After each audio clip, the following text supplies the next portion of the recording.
Hello everybody. Before we get started, as always, I want to give a shout out to the lovely music we've been listening to during pre-stream here. This is Retro by Declan DP. You can find their information in the credits section of my Twitch page. Thank you to Declan and everybody like them who makes other free to use or low cost assets for us streamers so we can have better streams. Thank you very much.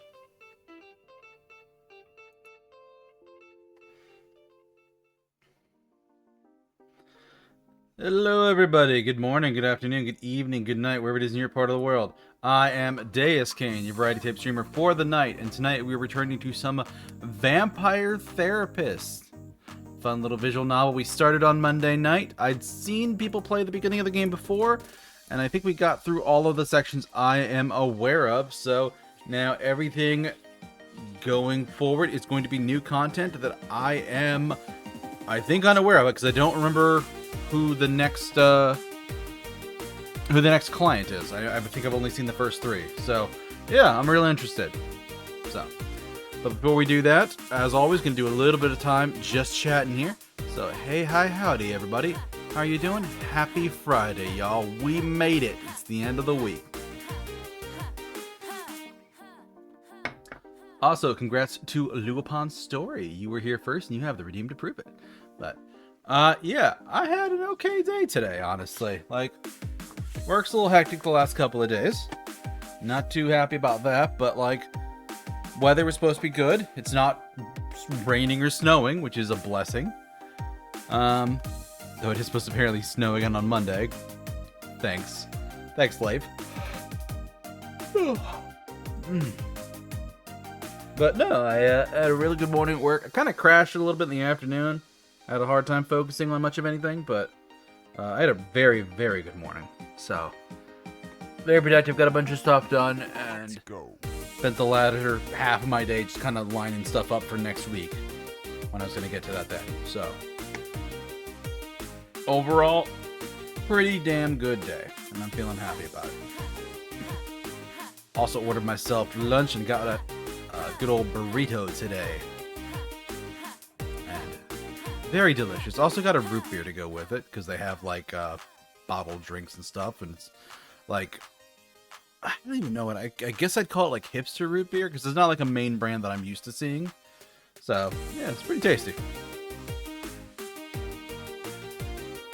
Though I did make a microwavable chicken pot pie for dinner, and I kind of sort of burned my mouth on it. So well, not my mouth so much as my tongue. So yeah. Tongue's not very happy with me at the moment. But let's see what else I've been doing this week. I did play a little bit of the Monster Hunter update for the week on I think it was last night I played for a little bit. There's not much to it. This week's kind of quiet. What actually came out this week? Because I wrote it down somewhere for people. Yeah, Neopterans, which is the slime quest for like the spider fill-in, and then a special collaboration with Ichiran, some kind of ramen place. So it's neat. Get free food. Let's go. But aside from that, there's nothing really fancy this week. Next week we are getting a whatever it's calling an event quest, Razzle Dazzle Fazzle, as well as the limited time event quest, just what the doctor ordered, for the extremely overpowered Rompopolo. So I'm curious what that one's going to give us. And then past that, it's just going to be 10-star Zoshi and 10-star Gogmazius, which I am not terribly looking forward to. I don't really care.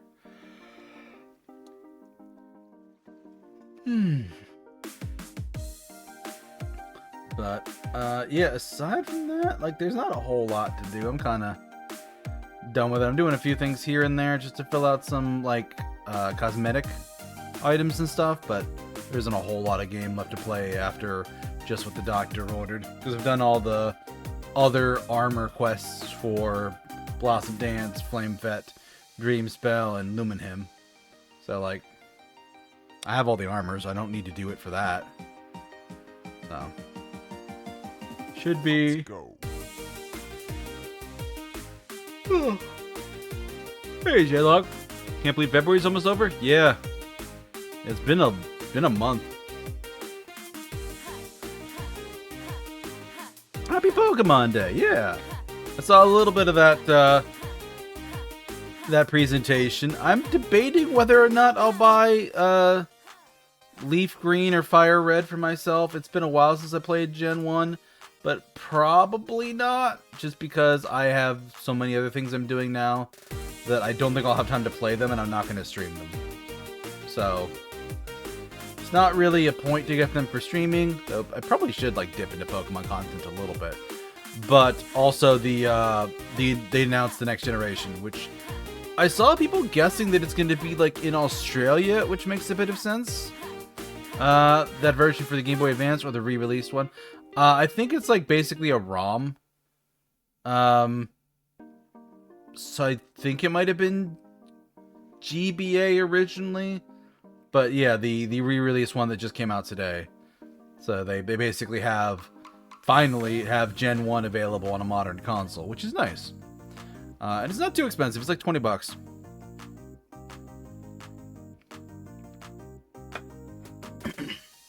But yeah,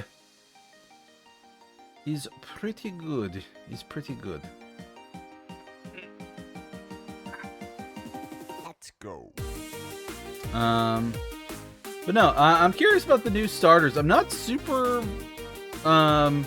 optimistic about the bird. Like, the bird doesn't seem super neat. I like the fire dog. Little fire puppy seems cool. Though the community seems to be absolutely terrified that they're going to get a humanoid shape later. So we'll see how the devs react to that. And then there's like a little water lizard, which seems cool. Like the water one and the fire one. I agree, Stress. I think those two are the best. Any plans for next month? Not super much. I probably should reach out to some people about collabs. I know Vexing and I don't have anything planned at this point. Because we finished, like, I think we started It Takes Two back in, like, November. Or something like that. So we did, like, 4 months of collabs in a row, which was good. And she's a fantastic collab partner, which actually I'm going to give her a shout out. Because I think her thing is still going on. She was doing a charity fundraiser for Room to Read, I think was the name. Let's go. But yeah, I think it's all I think it's all proceeds until the end of the month go to the charity. So yeah, she had a couple of days streaming in a row this week.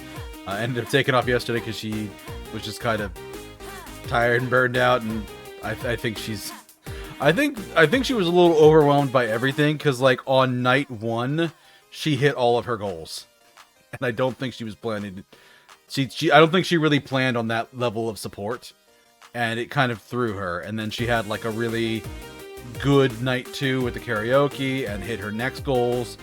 And I didn't catch much of Wednesday, but I saw she had logged off a little early, and I'm like, she might be feeling it a little bit. This might be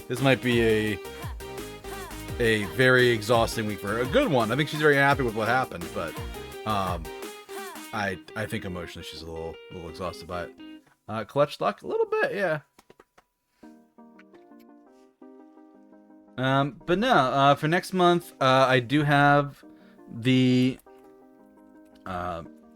new seasonal wallpaper out. It's up in the Discord already. Then social media is going to get to see it, I think, Thursday of next week.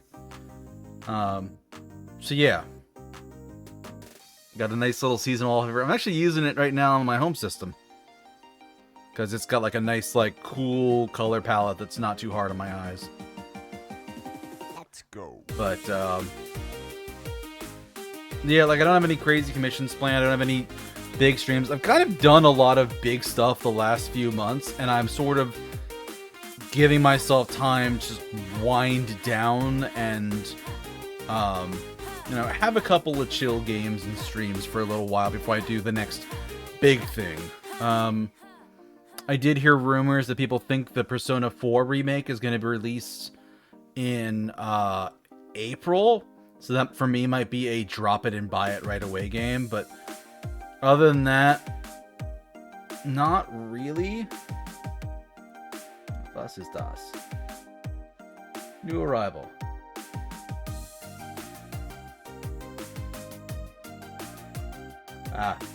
Stress joined the server. Hi, Stressed. But no, so yeah, nothing too crazy next month. Just gonna be more Vampire Therapist until we beat that. I don't even know how long the game is, but I also have the DLC for couples for the couples therapy section, so that'll be fun. We'll have plenty to do in that. And then Fields of Mystery, I have a feeling it's going to be a bit of a while. So yeah, we'll have stuff to do. And then yeah, like once I get a little bit tired of nice relaxing games, because that's just sort of the thing. I've just had a busy, stressful holidays, busy, stressful January and February, and I just kind of want some downtime. I'm tired.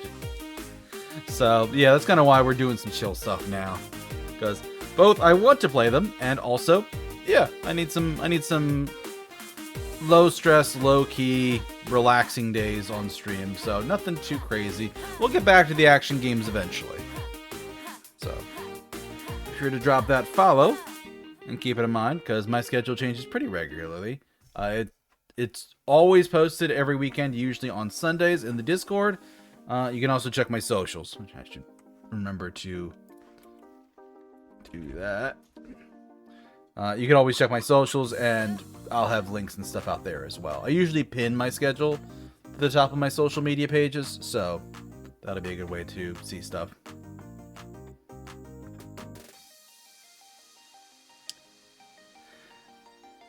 J-Log, you gotta buy more than 2 Pokeballs at once, man. You really need to, buy a bunch of them. Buy 10. You keep running out.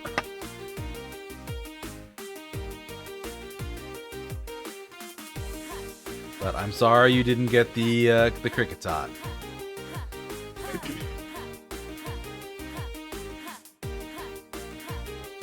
Try not to lose PokeChat money either. Yeah, I mean, it's fine.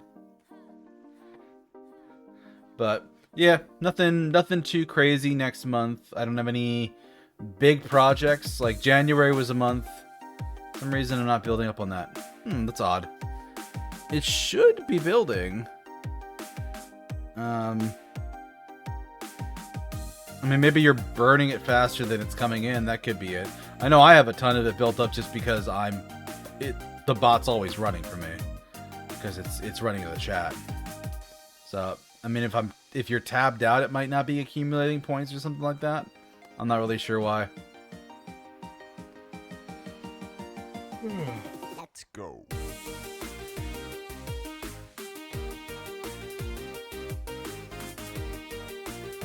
Visiting, viewing, and chatting here on and off. Yeah, no, you're pretty active. So yeah, I'm not sure why.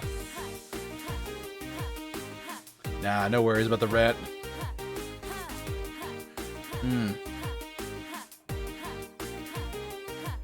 But no, January was a month focused on me trying to save money.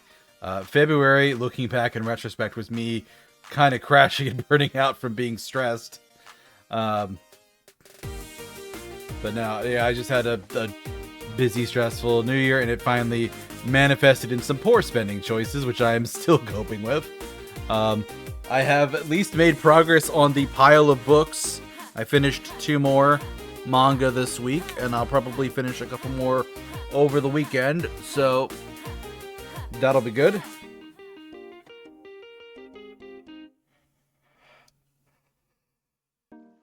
Including with commissions along the way. I'm not really doing a lot of commissions this year. Last year was a big commissions year, and I spent a lot of money. This year, instead of going for volume, I'm trying to be a little bit more strategic and get bigger pieces that are higher quality rather than anything else.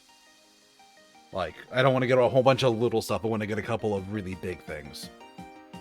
Plus, this year I'm trying to get a VTuber model. I did reach out to somebody about it, and we are slowly connecting.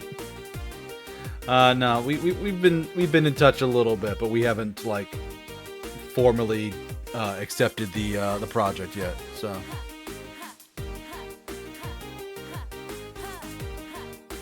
but yeah, I think that's going to be kind of the big thing I work towards this year, is that, and then maybe try to figure out a couple of things for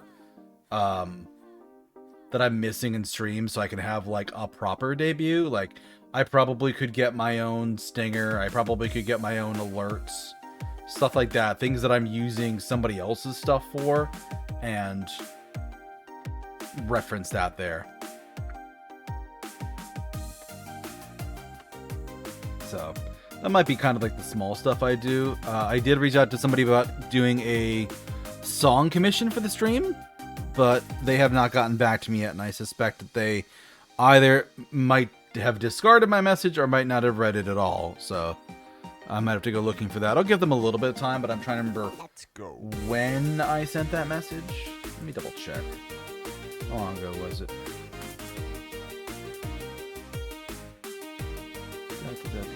Sent mail.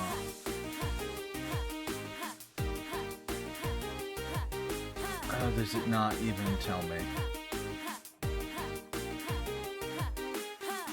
Oh, February 11th.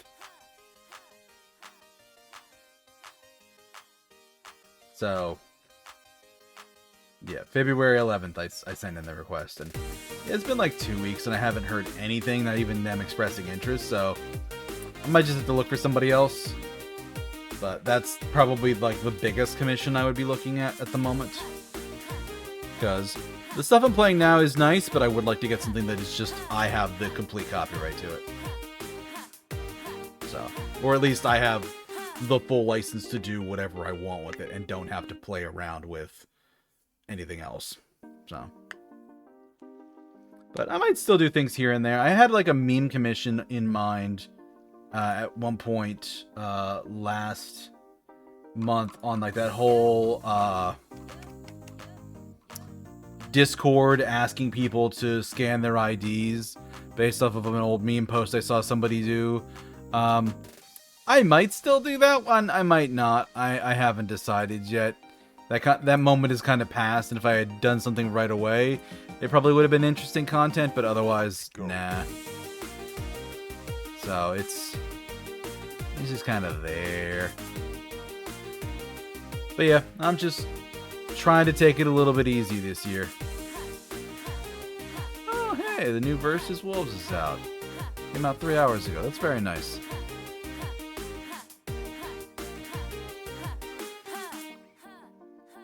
Let's see what else here.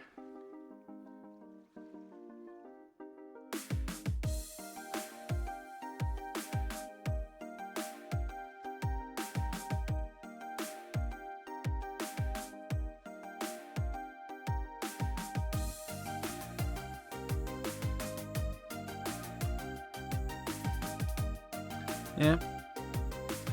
Not seeing anything too crazy for videos, but yeah, we'll figure something out to do that'll be a bigger stream thing. My thoughts now are kind of like thinking ahead to the future of like, what do I want to do for the summer? What do I want to get a new PNG model for the summer? Do I want to get a new PNG model for Halloween? What do I want to do for Halloween? Because that's the advantage of doing fewer pieces but higher quality, is I can actually go ham now and start planning stuff for Halloween. And just get it done and get it out of the way and just be really super happy and proud of myself for that. Because I think that'll be cool. But I gotta consolidate a few things first and get a little bit organized. I mean, heck, it took me until like Tuesday of this week to finally put the last bookshelf from my apartment renovations back in place. And that took way too long. I still have a few things that need to be put away, but I have to do like some electrical wiring, put stuff together before I like bring out like the weights, and the books I'm reading are sitting in the space where like the TV would go. So I've got to do a few things still. But I do think that's been plenty of chatting beforehand though. So let me get the game booted up and we will jump on into it.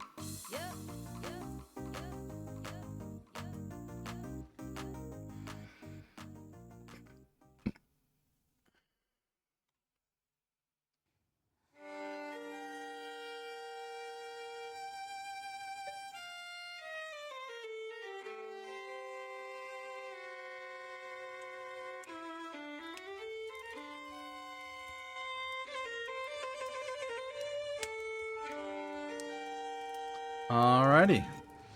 Let's continue. Save point. I think it did an autosave for us, too. Good evening, Samuel. I hope you're feeling well rested. I have a new client for you. Another one? I think my caseload's starting to get a little crowded. Worry not, my friend. I shall not unload all the world's cares onto you. I know how strongly this next client requires aid. Okay. She is a great deal older than most of the clients you've seen, and sometimes it is harder for the elderly to see reality. Yeah, they've got some strong cognitive impressions. It took me far too long to do so. Is she as old as you are? Not nearly. Thus, she should be more ready for change than I was. Touche. Take a look at her intake form. Meb? Elder vampire like myself, Medi has lived mostly alone for the past 2 millennium. Grew up among the wanton violence between Irish clan lords, and has since kept distance between herself and mortals. Now spends most of her time online, where she's become a streaming celebrity. I don't know what this means. Perhaps with a younger vampire might. She's expressed frustration at the increasing demands of her followers. Be patient with the... Oh no! She's a VTuber! Oh no! Oh, goodbye, bot. Goodbye. But yeah, no, she's a streamer and content creator. And her name is Med. I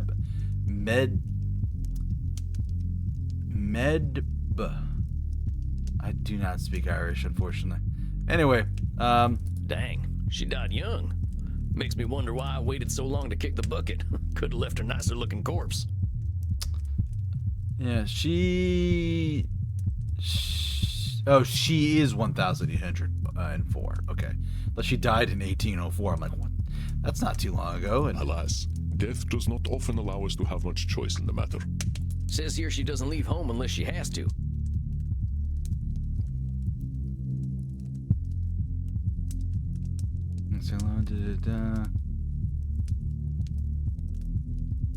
Indeed, it is a puzzle, as elder vampires can often be. I sure do hope I can help her. You will do your best, I know. Let me allow you some privacy. She comes.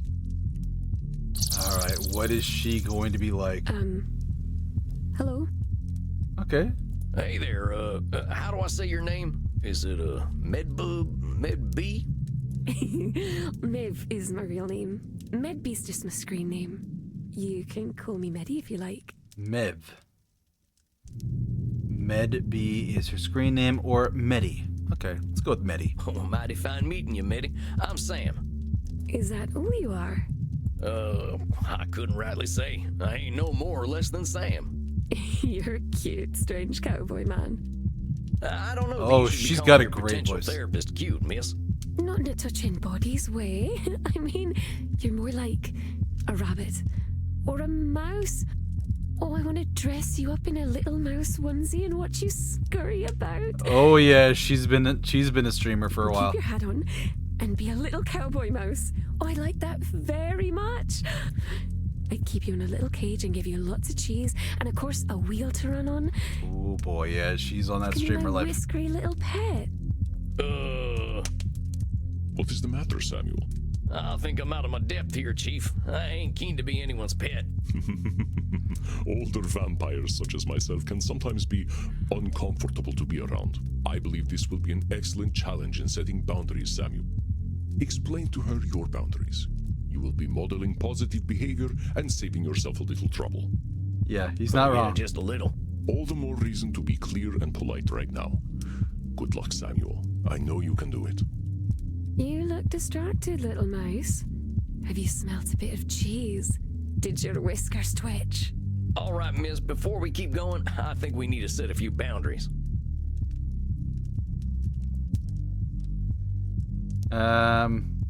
First of all, I ain't gonna wear no onesie. I don't think I could find one that'd fit.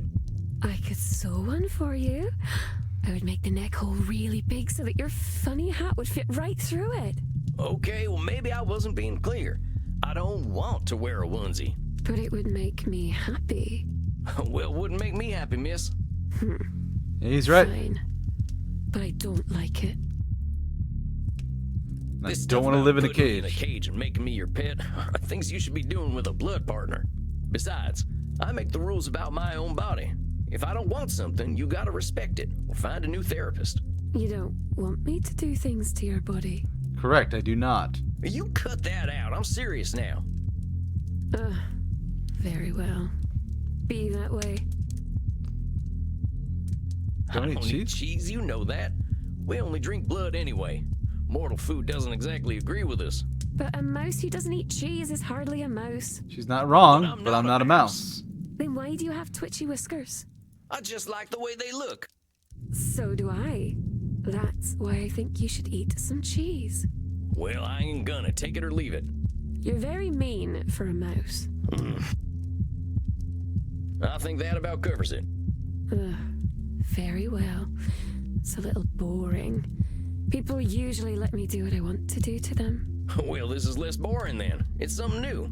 I suppose you're right. It's very clever, strange cowboy man. May I still call you a mouse from time to time, though? If it'll make you feel comfortable, I guess it ain't hurting me. Okay, that's a good compromise. But let's get to you and why you're here. Now, it said on your intake form that you're overworked, it said. You're not my first client with that problem. What line of work are you in? I play video games. Video games? Like Star Invaders? No, silly. More like Overcharge 2 and Pension Impact. More of an FPS and RPG girl. So Overcharge 2 is Overwatch 2. Genshin Impact is Genshin Impact, so first-person shooter and RPG. Alright. I don't know what them things are. I kind of figured video games were just a fad, like collecting ferns was in my time. Video games are lots of fun. There's even one where you get to play a cowboy and kill bunches and bunches of people. Yeah, I kind of did that already. Then you get to pretend you feel bad about it. But after that, you kill even more people. I definitely did that. Shucks, that there might give me some flashbacks. But you're working by playing video games? How's that? I stream on Glitch. I have millions and Glitch. millions of followers there. Wait just a gosh darn minute. People are paying to watch you pee? Of course not. That sort of thing would be on my Only Zealots page. If I could pee. Which I can't, because I'm a vampire. Only Zealots. Very cute. Okay, yeah, she's a full-blown streamer. All right, you gotta walk me through this.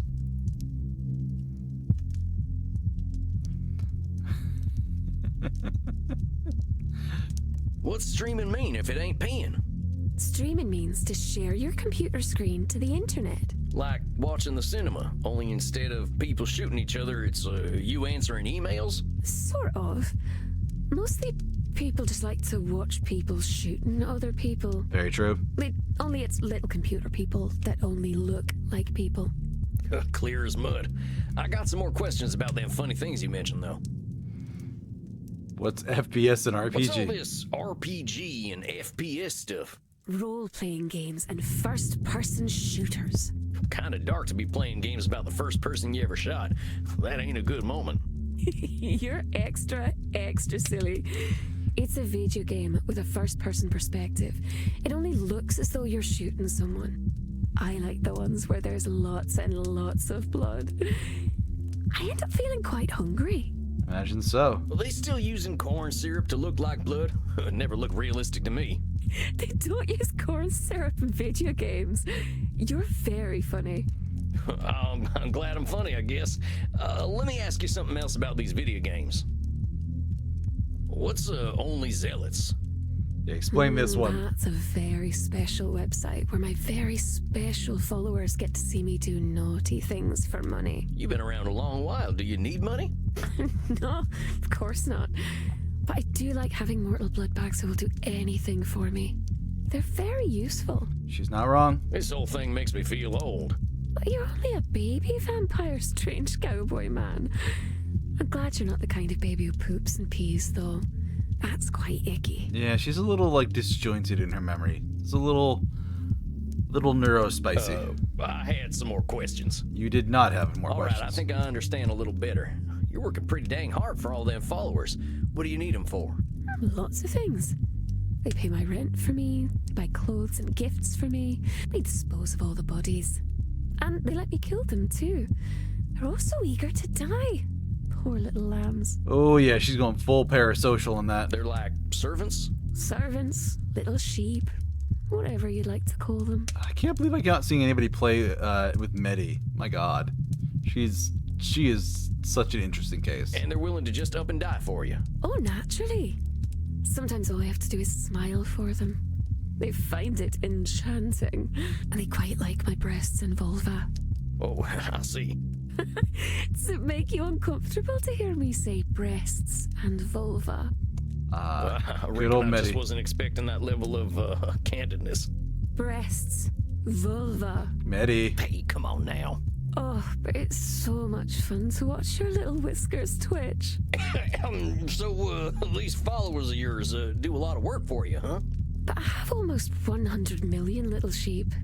It's rather difficult to manage them all and keep them happy. 100 million. Jeez, she's popular. Why do you need to keep so many servants happy? I need my sheep. If I don't have them, I'll have nothing. I mean, that sounds like Nosferatu thinking. It's an absolute term. Is it really true that if you don't have your followers, you won't have anything? Ain't you got other stuff you're interested in? I suppose I enjoy reading and video games. And I can do those things alone. There's also playing games with my body. Oh, yep, there's that. Which Americans don't do. You like to shoot people instead. Bang, pow. That ain't always true. But let's get back to what you were saying. If I don't make them all happy, they'll turn against me. That sounds like a control fallacy, 'cause she wants to make them all happy or something will happen. Oh, wait a minute. That's one of them double control fallacies. A control fallacy? What is that, manling? It's the idea that you either have complete control over something or no control over something. The idea that you can make everyone happy is something that ain't in anyone's power. Very true, Sam. And assuming you have no control and they'll all turn against you ain't true either. That is true, I suppose. I can do things you couldn't dream of. But I won't show them to you because you're an American. Yeah, some of that's probably for your only zealots. That is much appreciated, miss. And now about the stuff you were saying. All I'll be is the lonely, crazy girl with a flat full of stinky corpses. That's a label. Let's ease off them labeling terms. Don't go calling yourself crazy. But I am crazy. And I know how strange I sound to these short-lived creatures. I reckon I might sound the same if I were around as long as you and seen some of the stuff you've seen. Besides, crazy ain't got any kind of real meaning. What's sane? You've been around a while, you know them definitions change all the time. It's very true. It's a little eerie how, like, quickly the definitions of what's okay and isn't change a lot. I was watching a video earlier today at lunchtime talking about the California gold rush, and, like, full on the governor of California was paying people to kill natives to basically genocide them off the country, or out of the state, which is insane. But no, signed off for by state government. Absolutely nuts. I suppose that's true. Don't think any of us are really sane. I mean, you eat people. I think that's a heck of a lot closer to the truth. I just want to look at my body parts anyway. Don't have much else to share, it seems. That feels like disqualifying the positive. You have more to share. Come on now, you've been around for nearly 2,000 years. How in the heck could you have nothing to offer? I'm sure you could tell me all sorts of things about history and the places you've been to and the things you've done. If I talk about things I like, my followers abandon me. Fickle little bloodbags. They always like it when I show off, though. That's a problem with your followers, not you. Don't go disqualifying the positive things about yourself just because they don't see them. Exactly. Very kind, manling. If you were one of my followers, I might even let you live. That's probably a thing we should unpack here. Why you gotta kill them? Because we don't need to kill to feed. A very kind gesture, miss. I can't help but think, though, I should make my little sheep happy. After all, they are willing to die for me. I mean, that's a should statement, but it's a little weird. You say you should keep your followers happy. Do you like it when they're happy? Just because I kill my bloodbags doesn't mean I wish to be cruel. After all, they're so cute when they die with smiles on their precious little faces. Okay. I'm glad to hear that, but here's the thing. When you say you should make them happy, you turn it into a responsibility. If you Okay. got 100 million people you should please, that's pressure you don't need. Get what I'm saying? You are too sweet, little mouse. Like a sugar mouse. Someone might try to eat you. I think I'm the one who does the eating, And man. they already did. How do you think I turned into a vampire? You make me seem very silly for worrying so much about my blood bags. I'm not a very good vampire, am I? Well, what's a good vampire supposed to do? My blood father used to tell me that we were supposed to be gods. Told me that we would rule all humanity. I imagine he'd be ever so disappointed in me. Well, blood parents are always complicated. They like continuing their legacies, but people ain't too good at being anything but themselves. Yep. I wish someone would tell him that. He's a very bad listener. Well, you should be proud of yourself for getting away from him. I know it ain't easy. I didn't leave him. The druids sealed him away long ago. You still got away. Slaughter us all when he escapes. And there will be nothing we can do. Oh, it's gonna be ever so much blood. Okay, that's not a should statement. It's not disqualifying the positive. I don't think it's labeling. Slaughter us all. Nothing we can do. Control fallacy? I think we can handle a vampire. There's a lot more of us now, and I bet the bastard ain't even heard of a gun. You don't understand. He's a wizard. We have nukes, ma'am. The last I heard, wizards ain't bulletproof. Let's give ourselves a little credit. I ain't gonna worry too much about this fella. Besides, if he is coming back to kill us all, we only got so much time to enjoy, right? These dang followers of yours have got you stuck at home, though. It's better this way. It's not safe outside. Why is it not safe outside? Well, why do you say that? Because there are bad people out there. They've tried to burn me, touch me, enslave me. They are cruel and horrible.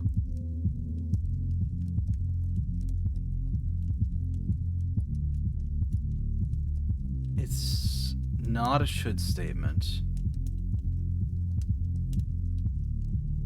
Bad people isn't a label. It almost feels like disqualifying the positive.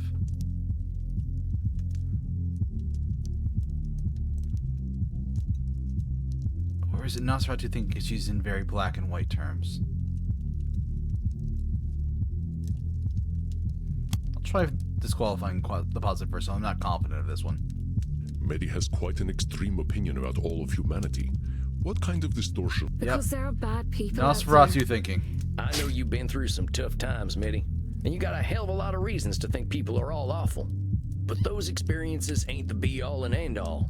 There's a lot of bad, a lot of good, and even more in between. Yep. Maybe. But it's safer to assume that it's all bad. Mortals are very afraid, and when mortals are afraid, they are quite cruel. That's more of that all-or-nothing thinking. There's billions of people out there now, and more differences between each and every one of them than you'd expect. But I don't need to endanger myself anymore. I have my sheep.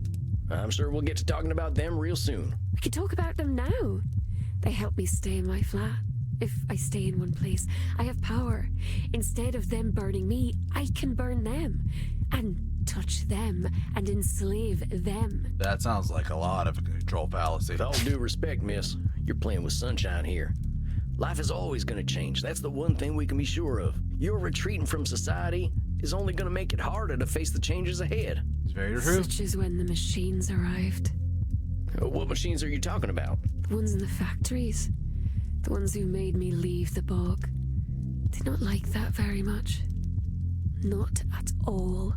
Oh, look, I didn't want to upset you. You're here to handle the world a little better, and that means being honest about what might happen. That makes sense? Yes. The machines keep getting stronger. I should be ready for them. All right.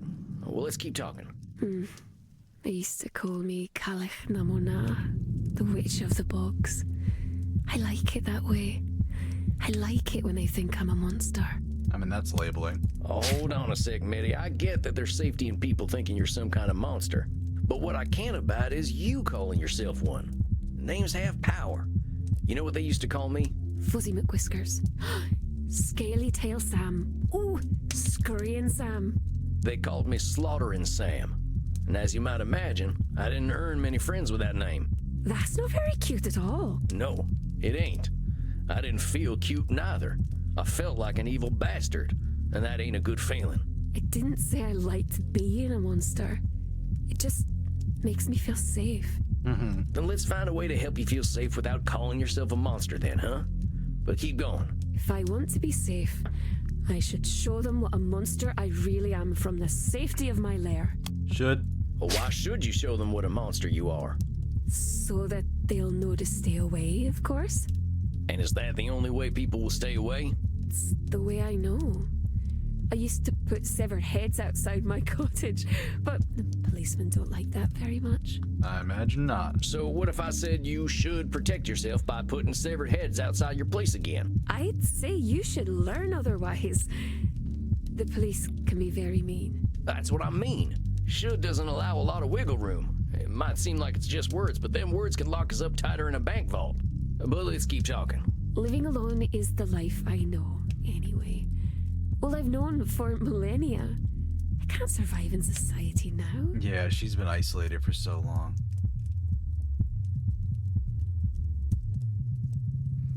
Well, I know, can't survive in society. It's not labeling, it's not should. You know, you're what, some 1,800 years old? You're older than any government on Earth. You've seen the world change in ways none of us could dream of. Hell, you basically won the internet, and I can barely open up my Vmail program. You're way more capable than you're giving yourself credit for. I suppose that's true. But I'm not very good with real-life people. Unless I'm eating them. You're still disqualifying the positive by canceling out all them skills you got. Very true. You can use all that modern lingo I've barely even heard of. You dab, fam? That was ages ago. See what I'm saying?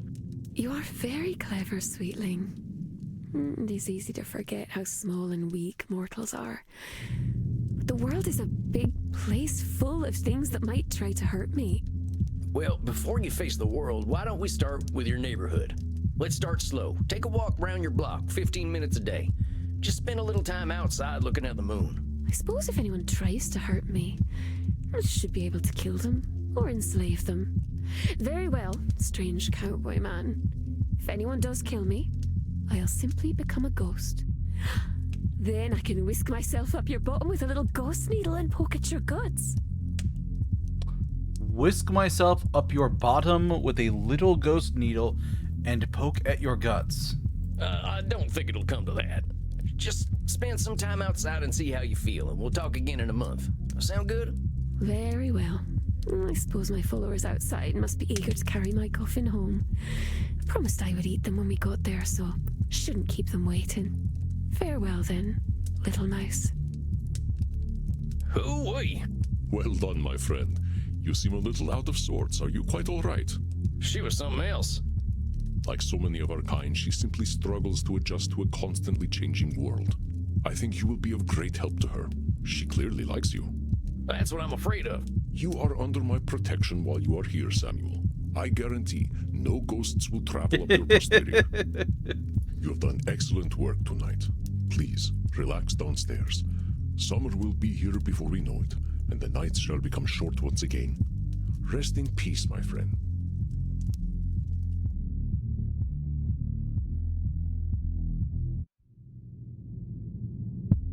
Tarnation. I'm glad the kids here aren't glued to their little TVs.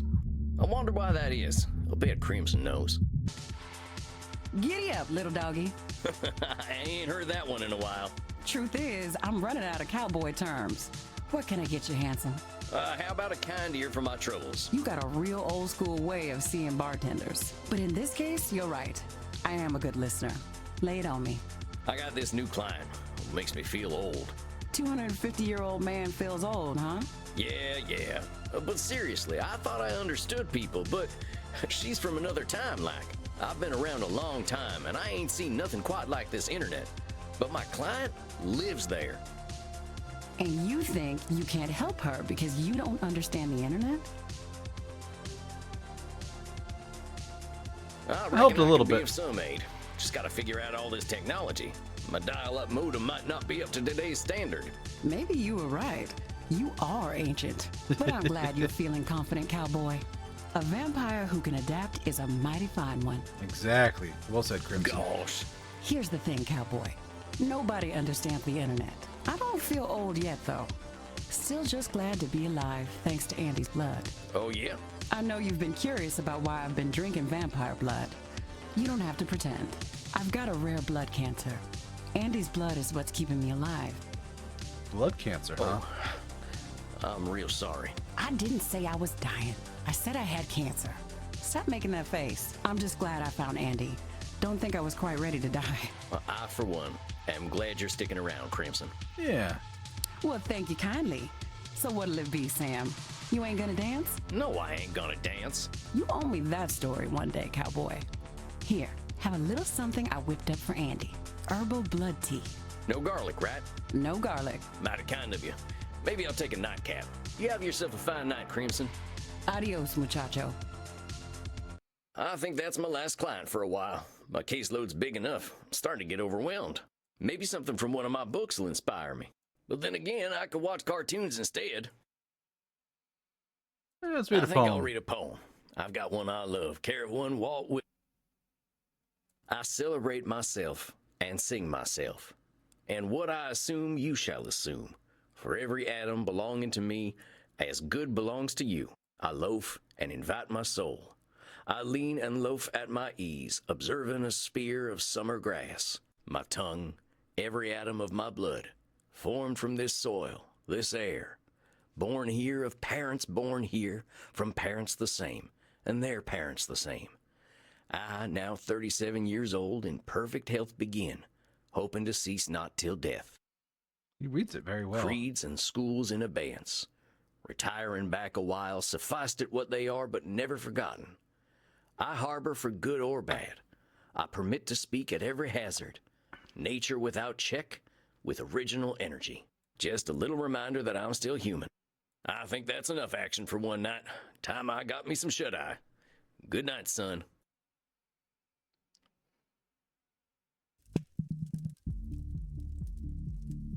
A fine evening to you, Samuel.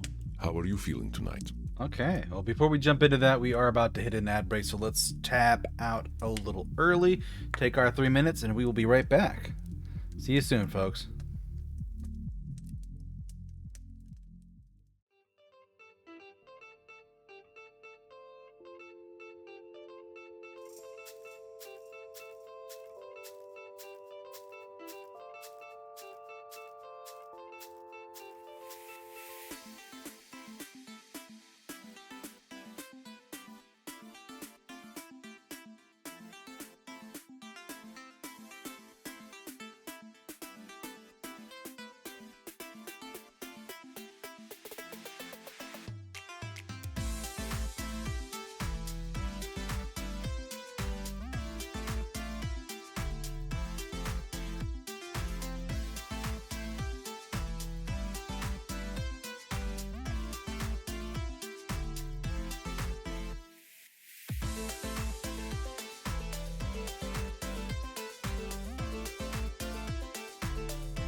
Okay, everybody, we are back. Let's hop back into it.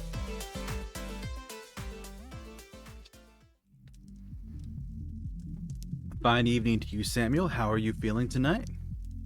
Not bad, not bad. A little overwhelmed, but I guess I kind of have a lot going on these days. Indeed you do. The mind is an easy place to get lost in, is it not? Mm-hmm. You ain't kidding. Keeping all them cognitive distortions in my head and sorting through all my clients' problems ain't easy. We are not machines, Samuel. I believe you will find that you can never handle everything at once. There is a term the mortals use these days, multitasking. It's a kind of meta-control fallacy. Even we must handle thoughts one at a time. I guess. I just hope I can concentrate on my own therapy with all this stuff bouncing around in my noggin. I do not expect you to be an exception to the rule, my dear fellow. Let us see whether we can clear your head. Mm-hmm. I would like to introduce you to a ritual I have learned for stealing the mind. This some kind of ancient vampire secret? Something the old ones gave you that's been lost to time? Something mortals could never imagine? Almost certainly not.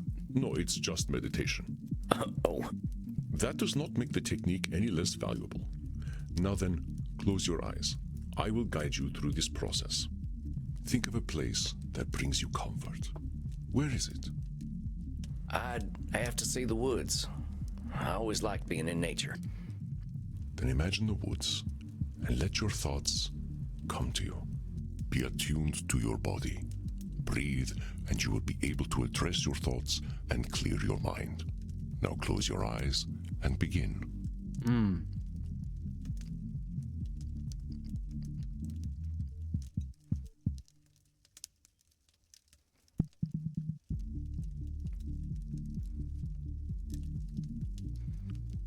Breathe in, breathe out. Breathing slows down your thoughts. Last, when you clear a thought, hover over it.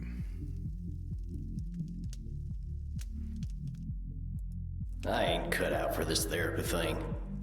Andy sure is a tall glass of water. I miss my princess. I kinda miss farting. Focus, Sam, focus. Who's got a pretty mane? Wonder what's on Batflix. Should I hook up with Reinhardt? I'm so bad at meditating. I like blood from San Antonio, not New York City. Relax, ain't no vampire hunters here. Who's my favorite horse? Is it you?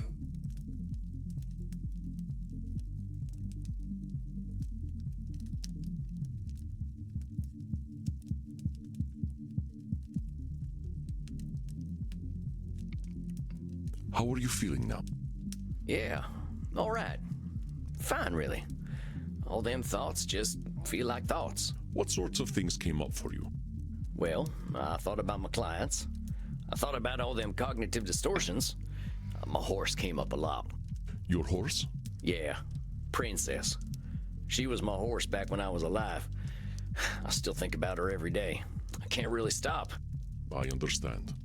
I have bonded with many horses in my own life, but it sounds as though the loss of Princess was particularly fraught. Yeah, Would you like to start there? not sure I'd like it.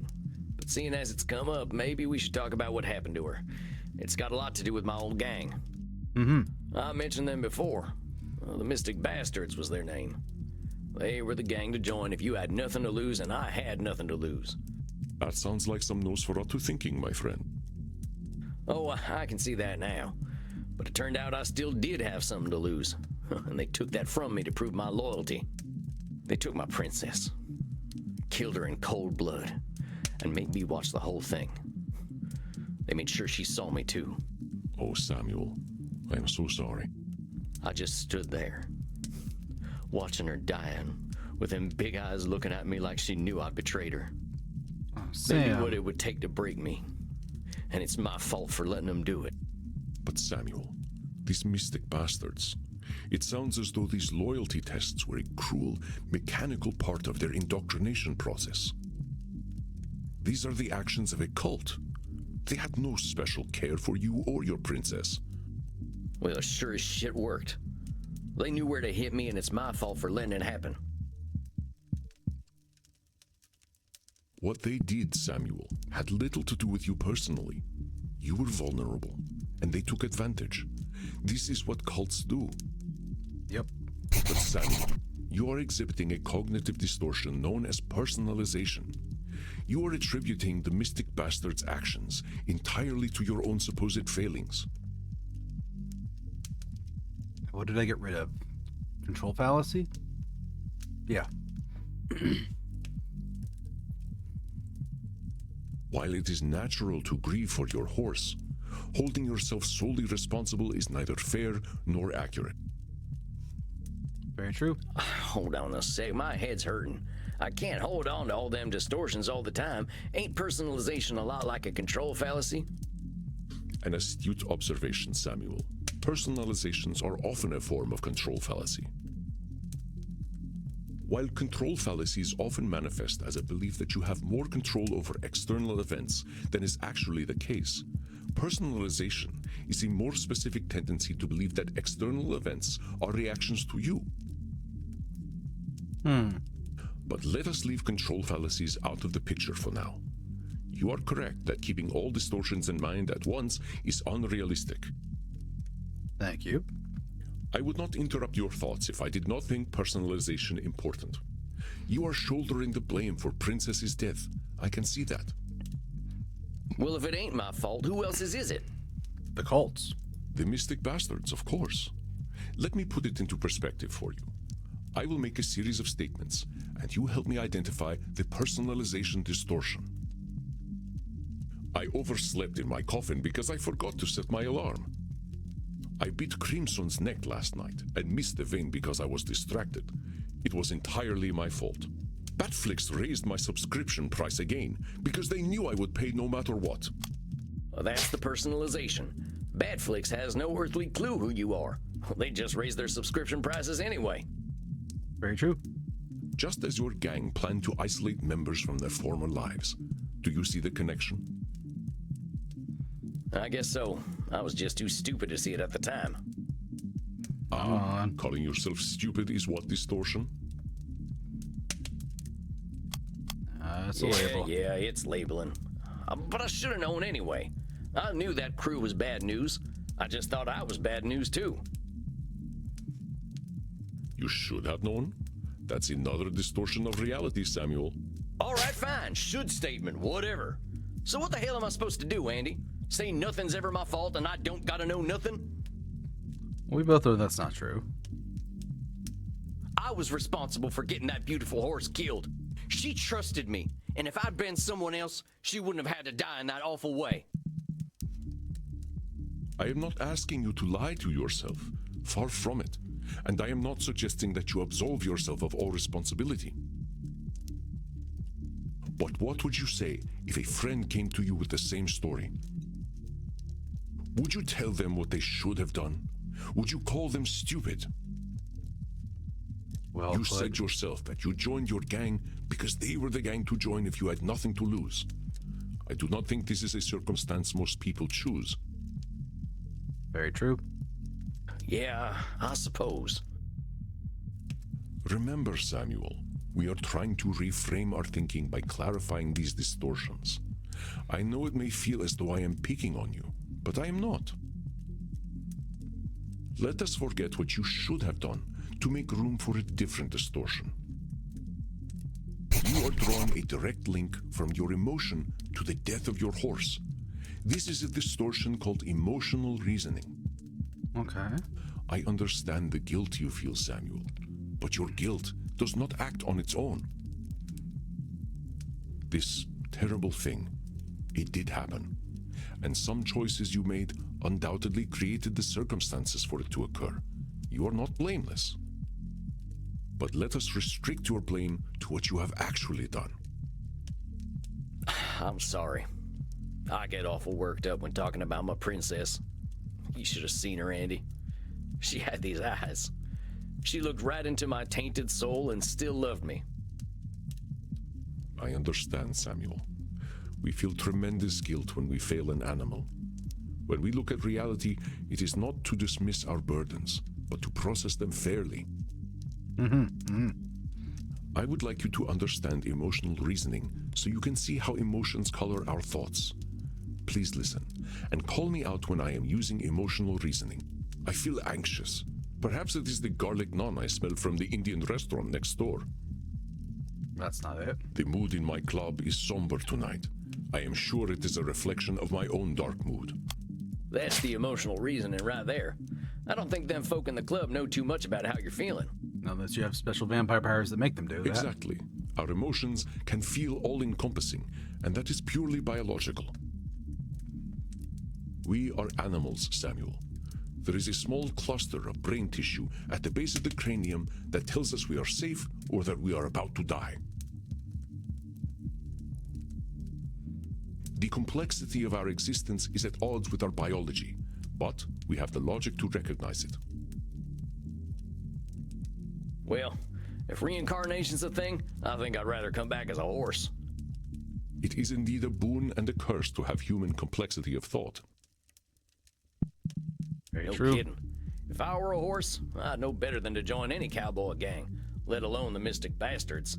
I'd be happy with a bag of oats and a field to run around in. Sounds like the life. How did you end up with the Mystic Bastards in the first place? Well, like I said, I didn't have much choice. Nobody would have taken me in at that point, except a hangman, maybe. I wasn't a vampire yet, so hanging didn't sound too appealing. The last job I did got my brother killed, and after that, my wife left with my daughter, and I never saw him again. Can't say I blame her. Oh, wow. I didn't have nobody. Ain't no surprise that a vampire gang would be the only people to take me in. Aha, so that is how you turned. Yes, sir. It wasn't pleasant. Not the candlelight and writhing body sort of affair you see in mortal vampire stories. That is terrible, Samuel. The turning is never easy. How did they find you? That job that got my brother killed, we partnered up with one of them Mystic Bastards for it. He knew where to find me. And he knew you were vulnerable and that you had no place to go. Very true. I've thought about that. Were they setting me up all along? Maybe. But whether they were or not, I really didn't have any place to go. I know when them wanted dead or alive posters go up, folk find dead easier and more fun. People saw me as outlaw scum when I was a kid, and there was no way they were going to be kinder knowing I was in a gang. You know this for a fact. You are certain that no one would have any pity on you at all, that your only recourse was to join your gang? That's what I guess felt I at the don't time. actually know that no one but the bastards would have taken me in. Sounds like a cognitive distortion, huh? I think you see the patterns now. It may seem like pedantry, and perhaps it is, but pedantry is the search for ultimate truth. Spoken like a true pedant. It comes with being terrifyingly old. You discovered the cognitive distortion before I could point it out to you.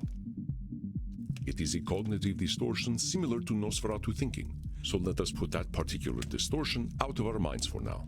Yes, things were grim for you, but your experiences caused you to assume that there were none who would favor you with a kind eye. You were exhibiting the cognitive distortion of overgeneralization, the idea that no mortal could accept you. Yep, that's This not true. clouded truth made you vulnerable to the Mystic Bastard's approach. Damn. Maybe you ain't wrong, huh? I should have joined the Foreign Legion or something. Dang it, should statement. Your mind is not a cognitive distortion shooting gallery, Samuel. Cut yourself some slack.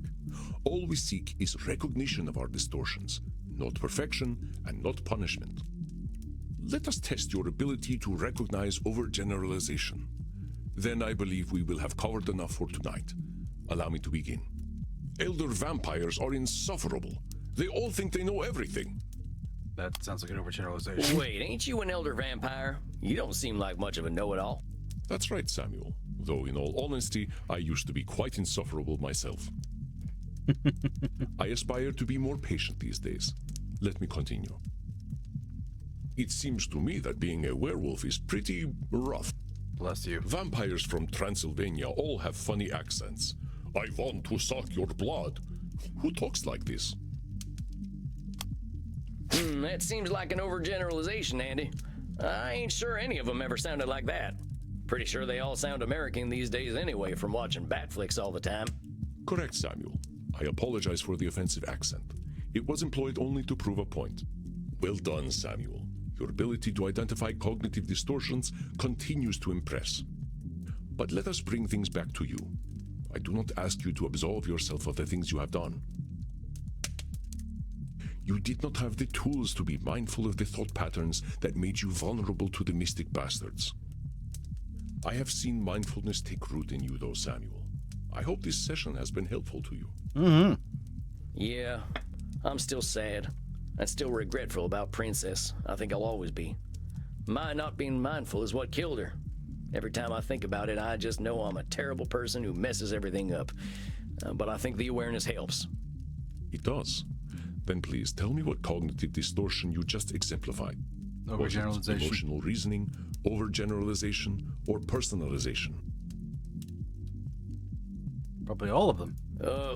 I guess it was kind of all of them. Masterful deduction, Samuel. Your sense of self-awareness is most impressive.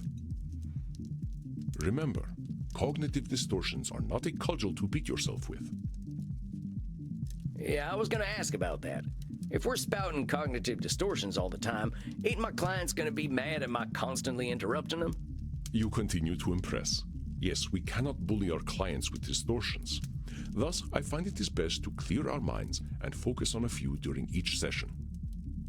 Keeping endless distortions in mind is not easy for a therapist either, after all. I think we have done excellent work tonight, and I'm certain you've built up a thirst. I know this evening was emotionally intense. Ask Crimson for some scotch. I could drink Drinking scotch. booze ain't exactly compatible with our biology, Andy. By scotch, I mean Scottish blood. It's iron-rich and quite delicious. I age it in whiskey barrels. That sounds pretty nice. I might just do that and call it an early night. As you wish, Samuel. Rest well, and do not lasso yourself so tightly, as you say. You are deserving of love, especially from yourself. Well said. I'm just gonna leave before I get more embarrassed. Very well, Samuel. Rest in peace, my friend. So we're gonna get new cognitive distortions as we keep playing. Samuel, greetings. You are seeing Dr. Drain again tonight, yes? That's right. I'm keen to see how he's getting on. That fella's got himself wrapped up real tight. Do not expect too much change too quickly. It takes a while for thoughts to internalize, even when we know the truth of them logically. It took me only 2,800 years or so to internalize what I needed. I don't think the doc's gonna be too keen to wait that long. I do not think he will have to. Unlike myself, he has you to guide him. Oh gosh, I barely know what I'm doing, boss. I'm not sure I can keep track of all these new distortions I know about. I do not expect you to. We humans are distortion machines, my friend. But let us ensure we address Dr. Drain's core distortion. You know what it is, don't you?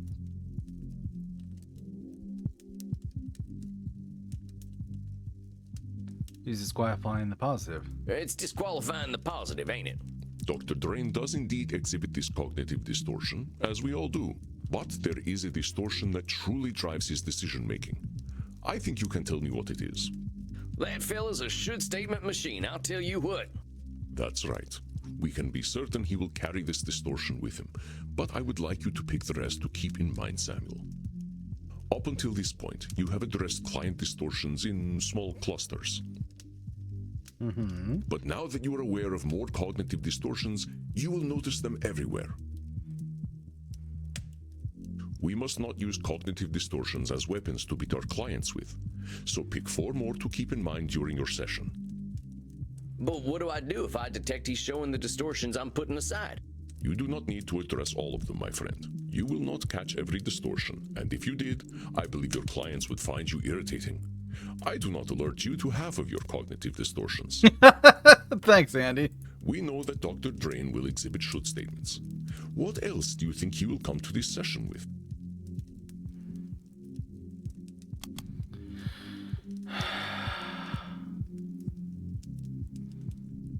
I do think he's going to disqualify the positive. He's not really emotional. So I don't think it's going to be emotional reasoning. I think he's going to have some kind of control fallacy.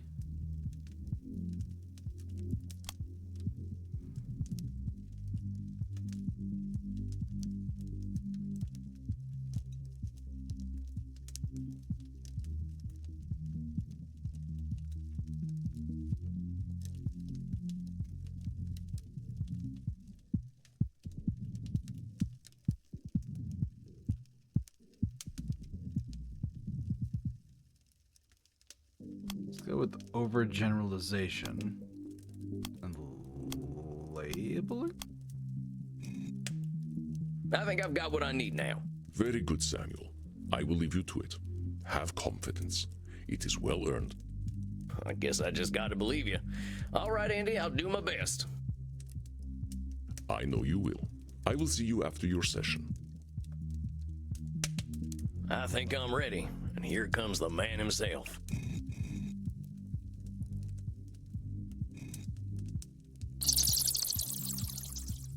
Dr. Drain, good to see you again.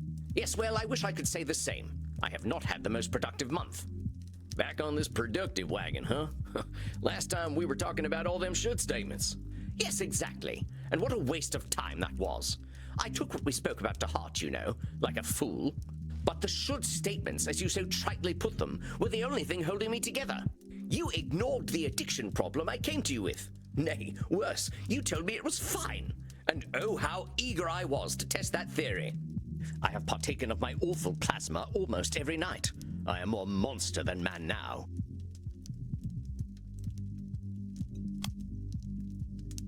Is Dr. Drain being fair in his description of himself, Samuel? I have partaken of my compadre. You are a labeling machine tonight. Let's slow down and see if we can talk through what's been happening. Let's start with this monster label. Last time you told me that this plasma of yours just made you let loose a little. That don't sound too monstrous to me. You forget, Sam. We are vampires. When we let loose, all the world suffers. Okay. Sounds to me like we could be having a fruitful conversation about moderation. I have a better idea. Seeing as you do not understand the gravity of the situation, I will make you understand. This is the plasma I've spoken of. Pure vampiric essence. I will show you how should statements are the remnants of our humanity. We should not be so quick to cast them away. Oh, is he gonna drink this in front of us and be a silly, happy little guy?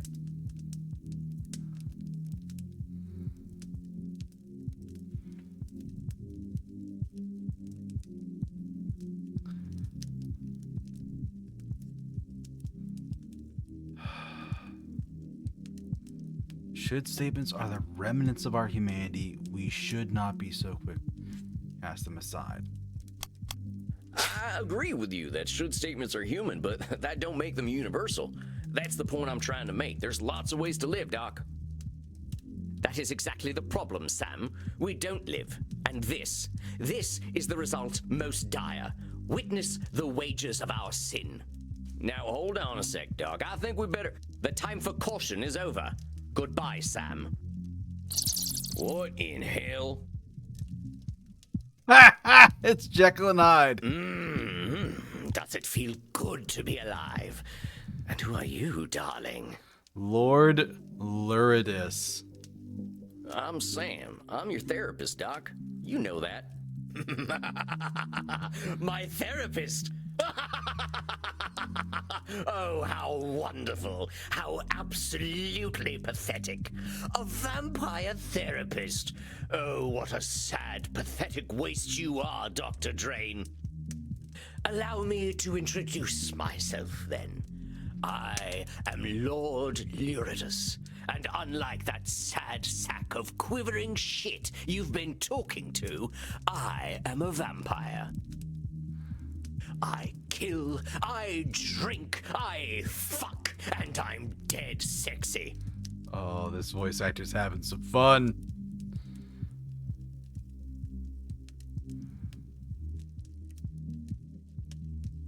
I never noticed your sweater was that tight.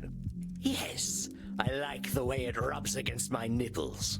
I'm not sure I needed that information. Oh, Of course. Americans fear nipples, don't they? Ooh.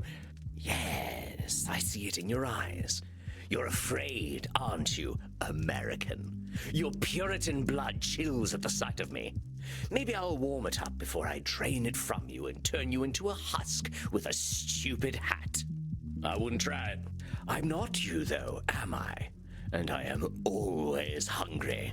I suggest you stay right where you are. Ooh, nice. A vampire with a gun? Oh, how our kind have fallen. What are you going to do, cowboy? Kill me? Nope, but I can make sure the next few months ain't fun for you. Oh, how very kind of you to care about me, darling. It'll be our dear Dr. Drain who suffers. But I need the little worm for now, so I suppose I'll let you live. Mighty kind of you. Now you just settle on down and we're gonna have a chat. Ugh, talking. We are animals. We are not meant for talking. But very well. At least give me something to drink. I can rely on your piteous human blood to do me that kindness, yes? All right, but I'm watching you, hombre. Look all you like. The show is free. Oh my god, I love Lourdes. Such a This is charismatic better bastard. than the swill I usually prefer. I'm more of a quantity over quality sort of creature. Yeah, I know your kind. I used to Hydrate, you bastard! Hydrate! Ah, thank you so much. And I suppose now you are just as repressed as the sad creature that exerts control over this luscious body of mine. I'm more free than I've ever been, but don't you worry about me. Let's talk about you. Yeah, let's You're talk going to about you. psychoanalyze me. I live according to my nature. You might as well interview a lion. Yeah, we'll see about that. I'm sure you are the way you are for a reason. You're not wrong about that. You know the answer already. Dr. Drain needs me. I am what is missing in his unlife. I don't know the right fallacy for this. I am his hidden strength. I am his true essence. He is nothing without me, which he already realizes. You're forgetting something. A lot of who you are is because of Dr. Drain. You know that fella denies himself a lot, and you do all them things he refrains from. Exactly. Besides, didn't he make that plasma you sprung from? Do you know? You're absolutely correct. Very well. I'll give the little twerp his credit. He did bring me into existence, and what a wonderful existence it is. Were you aware that vampires possess absolutely no gag reflex? I can prove it. Oh my god. Clients. But I'm not your client. That little rat man in tweed is. Of course he would deny himself the pleasure. You hear him talk about what he should do, but the sad creature cannot do those things. He should give in to me, and thanks to you, he has begun to. Come on now, you're really countering his shoulds with your shoulds? I think that proves there ain't no such thing as a should everyone agrees on. But my shoulds are so much more entertaining. His have only bred him hundreds of years of pathetic existence. Well, that don't make a damn bit of difference. I bet there are vampires a hell of a lot more depraved than you who think you should be doing things differently. Really? Oh, you must introduce me. If there are holes I don't know about, I should very much like to know where they are. Oh my god. There. How old are you anyway? Dr. Drain's been summoning me for 14 years now. Oh, things are starting to make a lot more sense. You certainly sound like a 14-year-old. The transformation has already begun. I will subsume him. His body and his mind will belong to me completely, and Dr. Drain will cease to be.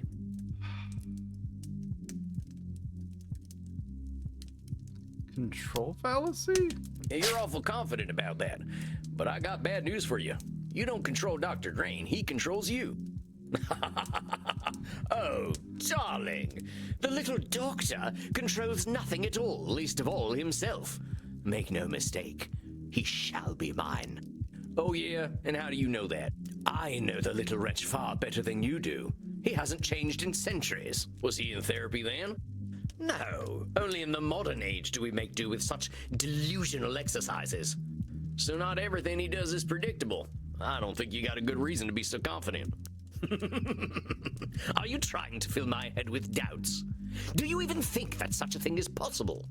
There is no such thing as doubt for beings such as we. We live or we die. That's all. And I will live. I notice a funny way you and Dr. Drain talk about each other, as though you're totally different people. You really think that's true? Have you spoken with our pathetic little doctor? You know, he doesn't drink real blood. That's why he's so weak. Hold on, how's he even alive if he's not drinking blood? Oh, the little ball of shame didn't tell you. He's not even a vampire. He drinks that synthetic trash he produces instead of real blood. Not a vampire sounds... Label...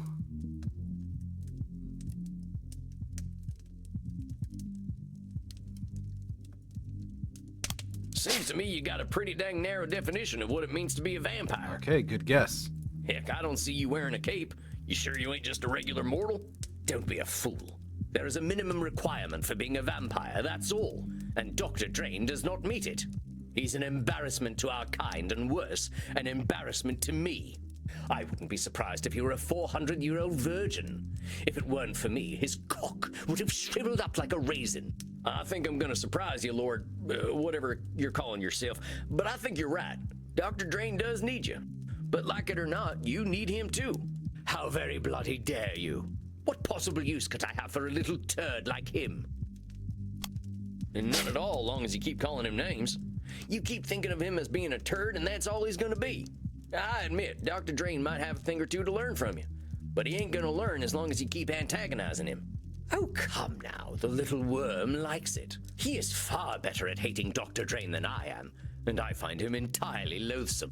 Oof. Then you ain't giving him room to grow. How would you feel if someone just called you an animal? I am an animal, pure and perfect. I don't care what anyone thinks of me. Vampires ain't animals, not even the worst of us. The moment we learned to talk and reason, living like beasts was out the window. What a strange creature you are. You dress like a buffoon, but speak like a philosopher. Oh, I love that. That's a great line. The buffoon is the more admirable of the two. At least he's honest. Yeah, that's not entirely inaccurate to philosophers. You and Dr. Drain lie and lie and lie to justify your existence. It's ridiculous to suggest that I need him. What could I possibly need him for? When I tire, I sleep. When I lust, I fuck. When I thirst, I kill. As it should be.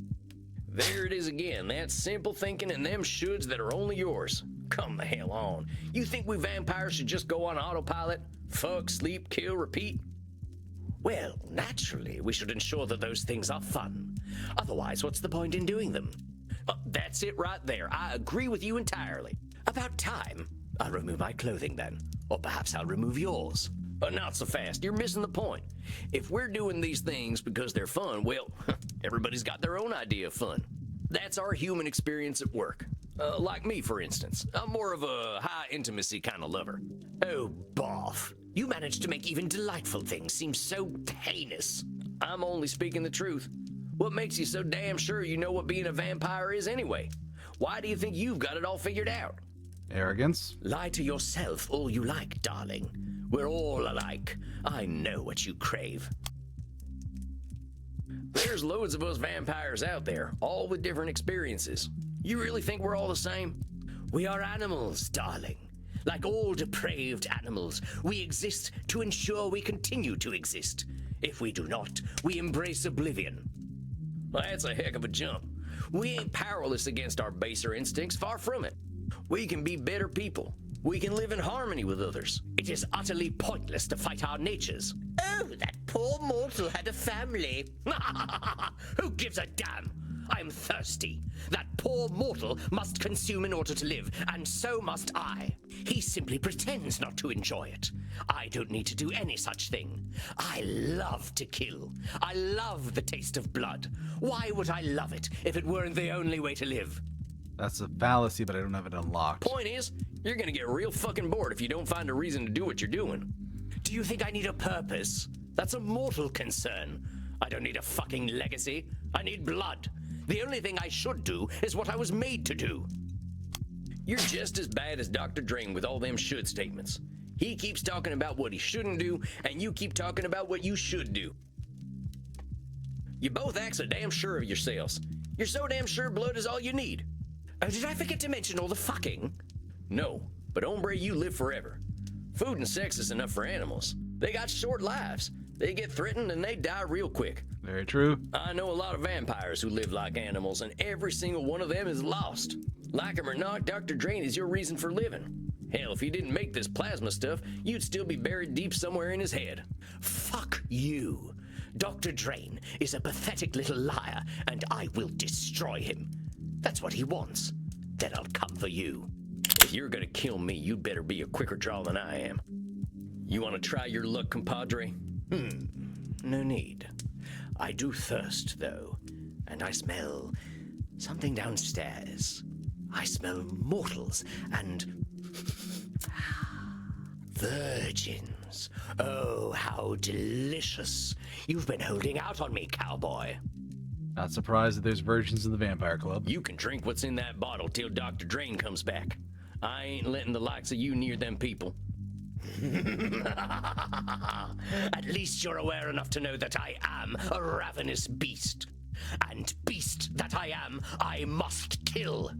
You will do no such thing to my mortals. Restrain yourself. Oh, now who is this beautiful morsel? I am far older than any blood you have ever tasted, whelp. Do not dare to think you can overpower me. Thank you, Andy. Don't threaten me with a good time, Daddy. I will keep this poor animal contained, Samuel. You did excellent work in handling him. Deserve some rest. I will meet with you later. If you're sure. Do not worry. I have no need to hurt him.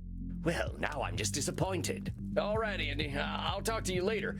And Lord Lurid, or whatever your name is, think about what we talked about, huh? Dr. Drain's got something you need. Oh, Vom, get out of here already. Not you two. Survived Lord Luridus' session. Oof. Tornation. Barely walked out of that one alive.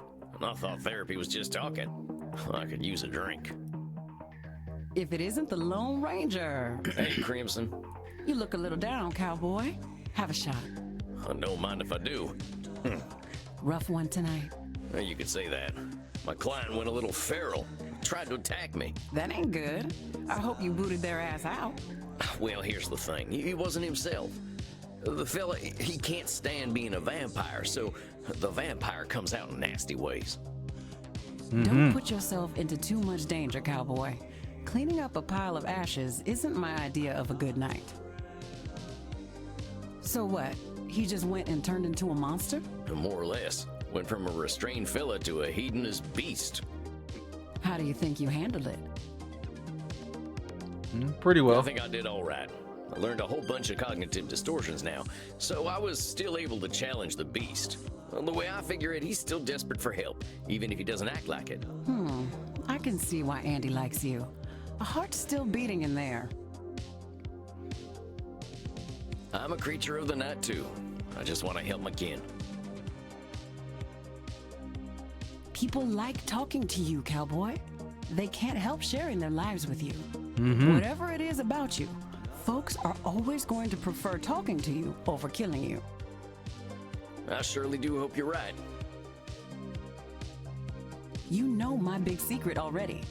I wouldn't have told it to you if I didn't believe in you. Well, that's mighty kind of you, Crimson. I'm humble. Quit it with the aw shucks stuff. Now you're just trying to be cute. And making success visit. Oh, hey, it's my little buddies. How's it going, kids? Bad. I'm sorry to hear that, Maxie. What's going on? Make some room, Kinder. I've got customers to serve. Go talk in the kink room. Would you like to chat in the kink room, Maxie? I would like that very much. So what's going on, Maxie? My boss yelled at me today and made me sad. Well, what happened? Someone injected a malicious SQL query into our API and used it to execute code. We did not have our queries parameterized, so they were able to drop the user table entirely. Ooh, drop the entire user table. That's real heckin' bad. I warned the backend developers that this would happen, but I got all of the blame. That sounds like a real mess, Maxie. Reminds me of the time I forgot to lock the gate on a cattle drive. By morning, every last cow was gone, just like your user table thing. Maybe your boss was hopping mad, but I bet next time they'll listen to you. Am I the only one who is now aroused? Matt Mercer, calm down. We're talking IT. No, Reinhardt, I am also aroused. Okay, Max, he's in. Okay, get on over here and pass me some neck. I don't really want to play the mini game. I feel as though all my worries have been sucked away. I am well acquainted with this feeling, Hazi. And you will be once more. I think that's my cue to get to my coffin. You scared the American away, Maxie. I suppose I am a very bad girl. All right, I'm out. Bedtime for Sam. I'll see you kids later.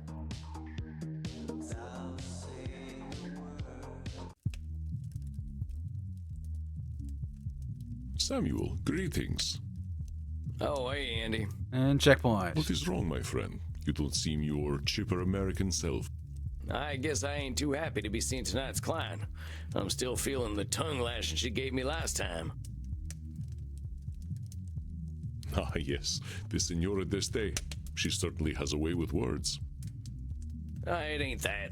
It's just this sense I get. Like she thinks I can be a certain way just because she tells me to. Aha. At least that makes her core distortion clear, doesn't it? You know what it is, of course.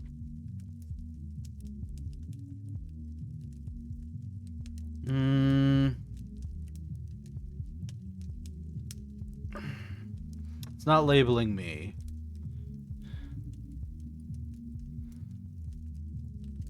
It's a lot of Nosferatu thinking, I think. Is it Nosferatu thinking?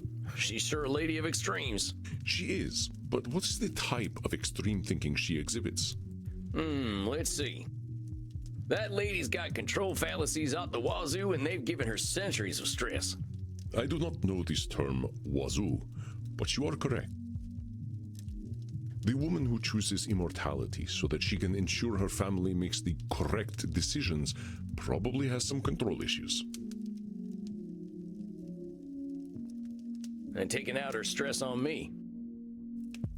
Do not take her criticisms too much to heart, my friend. You are simply a convenient target, an element within her control.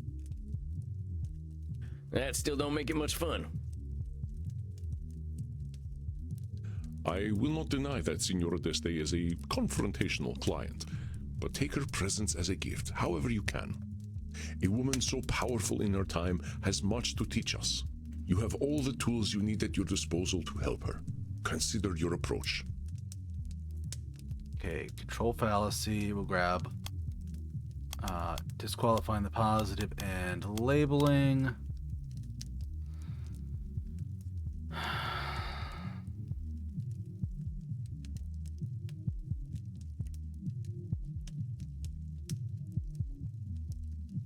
We go over generalizations. Grab that again, and let's try emotional reasoning for her. All right, I think I'm ready. I will leave you to meditate then. Be well, Samuel, and let this 3,000-year-old tell you, you are a fantastic therapist. Oh, gosh. You're gonna make me blush. Get on out of here, boss. I can handle this. I know you can. I think I'm ready. And here she comes. A deep breath. Senora. Howdy, Senora. Nice to see you again. Liar. You are as pleased to see me as I am to see you, therapist. Jeez, already using my name like it's We're a gonna get curse. straight into it, huh? All right, lay it on me. Why ain't you happy to see me? Because you are a worm. Yeah, I've been called a lot worse. You're gonna need to be more specific than that, Senora. You are a worm because of the way you wriggled into my mind the last time we spoke, leaving behind loathsome doubts. The only reason I am here is to confront you for your beastly behavior. I come to you in crisis, and you suggest that I am the cause of my own woe. Aren't you supposed to help me? Senora, you came in here telling me that Art is dead. How am I supposed to help you with that? I don't know. But telling me that my existence has been a complete waste of time is not comforting. I definitely don't remember saying that, Senora. What I said is that you ain't gonna change the world for anyone. But that doesn't mean your work wasn't worth anything. That's what I call That's what I call a control fallacy. Senora, you're one person. One powerful, intelligent, and talented person, but one out of billions. You can't expect to reach everyone. Doesn't matter how good the art you produce is. It ain't gonna help a fellow like me who grew up without ever having heard the name Michelangelo. Michelangelo? Who is Michelangelo? The guy what painted the Sistine Chapel. Michelangelo. Michelangelo did no such thing. Perhaps you are thinking of a man from New Jersey, or a turtle. It is Michelangelo. Oh, Michelangelo. Senora, you want to talk about wasting time? What's using me as a punching bag doing for you? Very well. I will speak plainly.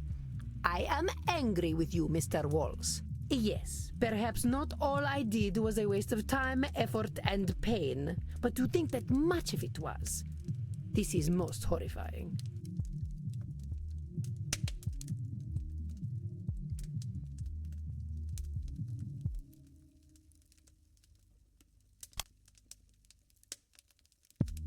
Listen carefully, Samuel.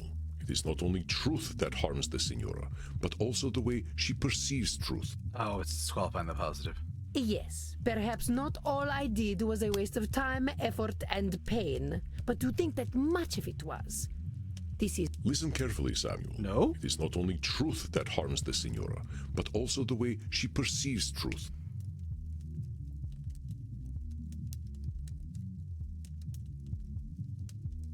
Yes, perhaps... Listen carefully. Yes, perhaps not all I... Listen carefully. Yes, perhaps not all I... Maybe it'd help if we looked at that wording you used. Huh, A waste of labeling. time, effort, and pain. Even if you didn't achieve your goals in them efforts, you can't just say they were a waste of time. Now, if you were sitting in bed for 400 years watching bad TV, then I might agree with you. A disgusting notion. I am already dead. I do not need my mind to actively decompose by watching Batflix's latest trash. So maybe let's reserve waste of time for trash, huh? I can see why it'd be upsetting to see something you put a lot of effort into not work out. It is more than upsetting. It is devastating. I did not just fail to bring the understanding of true beauty into the world, I failed to bring it to my own familia. I watched them die, Mr. Walls. It was not the physical death that caused me the greatest pain, but the spiritual death. They had no care for the Gonzaga name nor the Deste name. Despite my sacrifice and all my efforts, they pissed away my legacy. Well, what do they do? Boy, sounds like there's a lot to unpack here. It is a dark and painful story, Mr. Walls. A story where my greatest joy turns to ash, and I was powerless to stop it. Yeah, what happens? When last we met, did I tell you about my son? I don't think you did. No, I don't think so. Federico. Ah, my dear Federico, my little clown, my delicate artist, my beautiful boy. I suffered for him, Mr. Walls. I put up with my husband, Frankie, and all his brutishness, all his licentiousness. All for Federico. I raised him to be intelligent and clever, to understand the gentle arts and philosophy. I raised him to be a Deste. But for all my efforts, I could not cool his Gonzaga blood, and it persisted for a century, to the ruin of our house.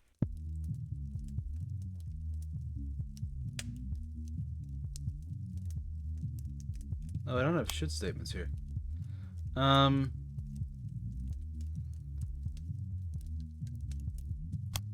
I hate to break it to you, senor, but every kid's got two parents, whether they know them or not. And kids have got minds of their own. Exactly. I refuse to believe that we are trapped by our blood. What was my destiny as a girl? Men of my time said it was to be servile and docile. A political pawn. What saved me from that fate? Knowledge, study, an appreciation of art, music, history, and literature.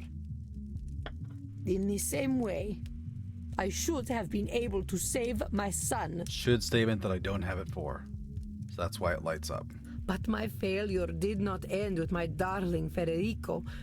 I was only 153 when the once great Gonzaga house surrendered all its honor to the hated Spanish. I stood by, useless as a statue, as the Gonzaga name burned in the War of the Mantuan Succession.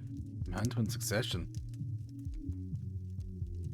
What's this War of the Mantuan Succession all about? Do you know nothing of history at all? Oh, very well. It all began because my fool of a great-great-grandson, Vincenzo II, did not listen to me. Instead of dutifully procreating with his wife, he decided to impregnate mistresses. When he ate himself into the grave, the line of succession was broken, and the French and Spanish swarmed upon my home like cockroaches. Okay. I killed a great many of them myself, but it was not enough. Eventually, the Gonzaga lands were given away to both countries. Of course, this is common knowledge. I would have had your tutors beaten. I didn't have tutors. Senora, the only tutors I ever had showed up after eating a can of baked beans. Disgusting. So, what about the war? Wait, there's a whole ass war going on and you're supposed to stop it? How's that work? I gave up my humanity to guide my familia through the ages. If I could not do that, what was the point of becoming undead?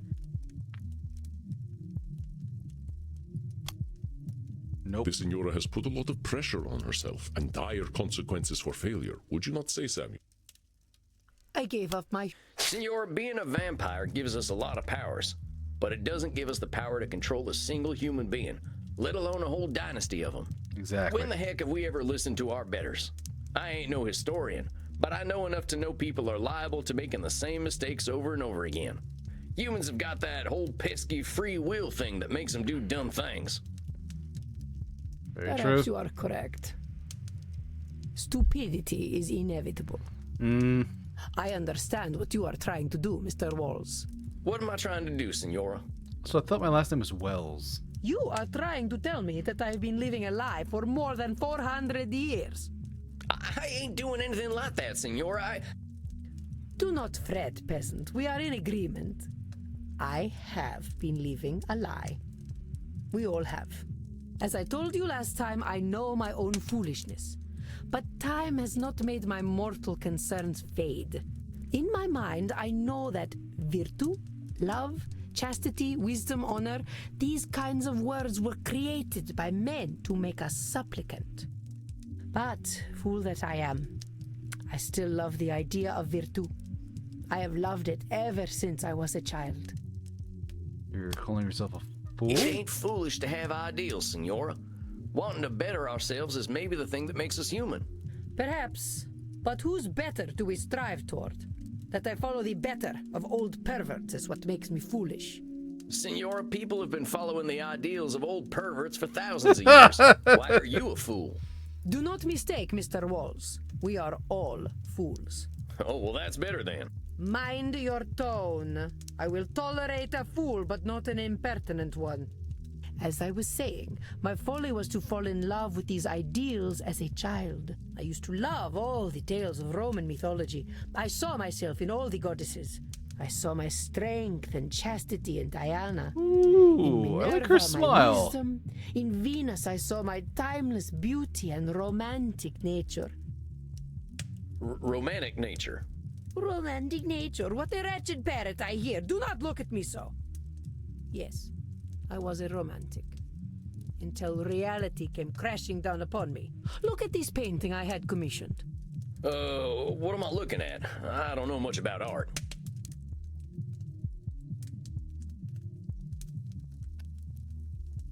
Yeah, it's a mix of Greek myths, Bellerophon and Pegasus.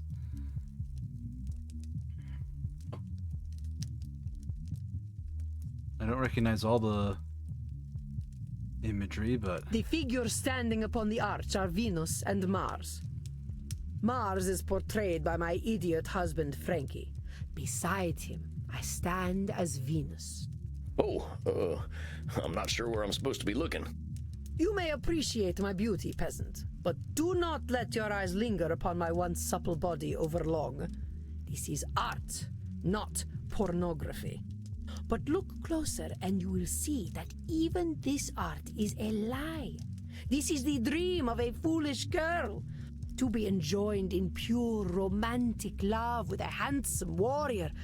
I believed so hard, Mr. Walls, that I thought I could make it true.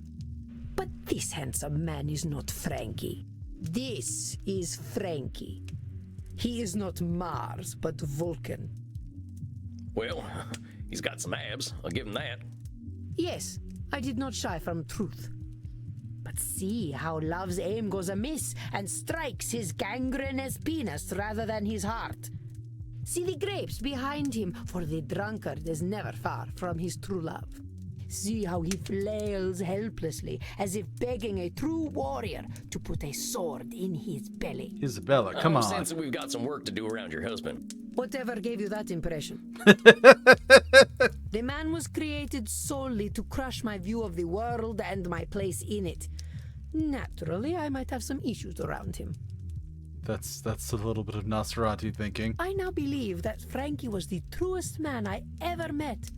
That is what broke my heart. He was true? I maintained the illusion that he was my Mars because that is what I needed. I was not ready to face the truth. Oh, but I knew. Even as a 15-year-old girl, I knew. But I could not accept that I was married to the legendary penetrator of Mantua. Is it any wonder that I prefer the lie of Virtu? Is it any wonder that I still prefer to believe it? The problem is men. You are all weak animals who would give up your dignity for an evening in the company of Lucrezia Borgia. I mean, that's a bit of an overgeneralization. Hold your horses there, Senora. I don't even know who the heck Lucretia Borgia is. She is the inventor of twerking. All men flock to her, as I'm sure you would. She's a pope. She's a pape. She's a daughter of a pope. A pope who apparently slept with her from rumors, but okay, Jesus. They say she was blonde, but she looked like a redhead to me. You know what they say about redheads. Kissed by Lucifer. Dang, Senora. Your overgeneralizations are building up and making you see whole groups of folks as awful. Now, I know you got your reasons for feeling the way that you do, real personal ones, but recognize where your experience is making you narrow your thinking. I mean, Senora, I'll be straight with you, as you're a tough lady. Here's where I think it's coming from. You're comparing people to gods, including yourself, and everyone's failing that test. Frankie weren't never going to be Mars. You weren't never going to be Venus. You weren't born out of no shell. And you will never be anything but a peasant. Not wrong. Heck, Senora, I'll be as surprised as anyone if I get invited to a high society dinner. I can tell I'm hitting a sore spot, but maybe that means that's what we've got to focus on. I do not like you, Sam Walls. But you are correct. I betray my own purity of spirit with my anger. But I say, why should we not aim to be like the gods? Humanity is not worth preserving when we are such petty creatures. Okay, so there's two here. There's should, but also humanity's not worth preserving when we are such petty creatures. Let's qualify the positive. Wait just a minute there, Senora. Humanity ain't worth preserving? I say you're wrong. Damn wrong. Look at yourself. Look at what you've created. Ain't no goddess has ever done what you've done. You brought some of the finest art ever produced into existence. You ran your own city, which is something I'm pretty sure Venus never did. I suppose that is true. Our mortal concerns seem so pedestrian, though. Senora, humanity is all we got. Even if we're immortal, every word we're speaking is a result of our humanity. Yeah, we make a lot of mistakes, and some of us sound like peasants, but all that messiness is worth something. It makes us who we are. Senora, I don't think you're a goddess. I think you're way more interesting and impressive, because you're real. Well, you have great wisdom for a peasant, Sam. And your kerchief is a fetching shade of red that matches your eyes. She's flirting with me. Okay, I like it. I do like her smile, though. That is a great smile. Well, thanks, Senora. Let's focus on you, though. What happens if you're not that perfect goddess? I suppose I have always felt that if I could not live to my ideals, I would be left with nothing. I would be discarded like Frankie's mistresses and die of some sex disease. That's something. Oh, Mr. Walls, I know you speak the truth. I wielded great strength in an age where women were not respected. But I alone feel the weight of my family's collapse, so I feel responsible for it.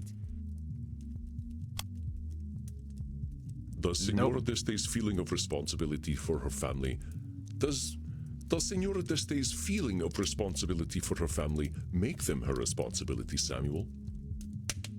But I alone feel the... I know it's a lot to bear, Senora, but that weight you're carrying doesn't mean you're the one destined to carry the weight. You get what I'm saying? Okay. We've got ads starting in about 30 seconds. I'm going to put a bit of a pin in it. Oh. And we'll come back here in 3 minutes, folks. See you soon.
Okay, everybody, we are back. Let's hop back into it.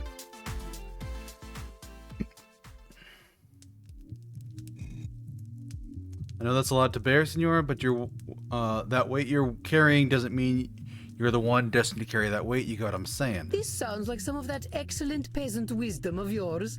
Please explain. What I'm saying is that feeling you've got doesn't create truth. You feel that you have ultimate responsibility for your family, but that feeling doesn't make it so. Yes, I see. No one gave me this responsibility other than myself. That's exactly it, Senora. But I was the only person capable of preserving my family, Sam. That is what makes my failure so poignant. I mean, feels like an overgeneralization. All power over a situation rarely resides with one person, if at all. But I was the only person. Senora, what if you weren't the only person capable of preserving your family? What if no one person was? I don't know. I never considered such a thing. Well, try to consider it now. What if you accepted that whatever was going to happen to your family was going to happen? You sound like a Calvinist. Never mind with the labeling for now. How would you feel if you knew nobody can control what happened to the Gonzaga house? I think I would feel relieved. Senora, whatever happened to your family, fault never belonged to you. You were the one who named yourself responsible. No one else did. Look at who you are. And I think you can be damned impressed at who that lady is. Damn you. Too late, Senora. Look, let's wrap up tonight, huh? I think you did great. You probably got some stuff to think about. Yes. Thank you, Sam. I will see you in a month. Of course, Senora. I'm looking forward to it. That went Goodbye, really well. Sam. Samuel, it appears you have an admirer. Oh, shucks. I think Isabella d'Este has liked fewer than 5 people in her hundreds of years of existence, and you are one of them. Remember, though, that romantic entanglements between a therapist and client are absolutely forbidden, in case you are tempted. Come on now, Andy. I ain't gonna do anything like that. Of course, should the mind wander into fantasy, that is entirely acceptable. Oh, you're just messing with me now. I could not help it. It's rather cute. The First Lady of the Renaissance and humble cowboy Samuel Walls. Quite a picture, isn't it? Okay, that's it. I'm getting a drink. I'm sorry, Samuel. Please, drink. Ask Crimson for the Royal Virgin. It's my very best. I think you deserve it. Yeah, whatever. You have a good night, Andy. Rest in peace, Samuel. Having a little fun at my expense. I like Andy, though. And I thought I had family problems. I need me a Crimson special after that one. Howdy, Crimson. Think you could fashion me up one of them blood cocktails? I reckon so. Got a lot on your mind tonight, cowboy. Yeah, just thinking about family stuff. I got this client who's got some real tough family issues to go through, and it got me thinking about my own. Or my lack of family, at least. You got any family left? I've got a great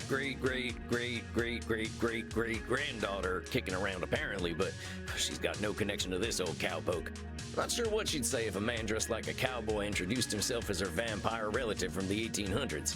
I see your point. Sounds like you don't have many family problems then. I reckon so. Family means a lot to my client, though. I hope my perspective's still useful.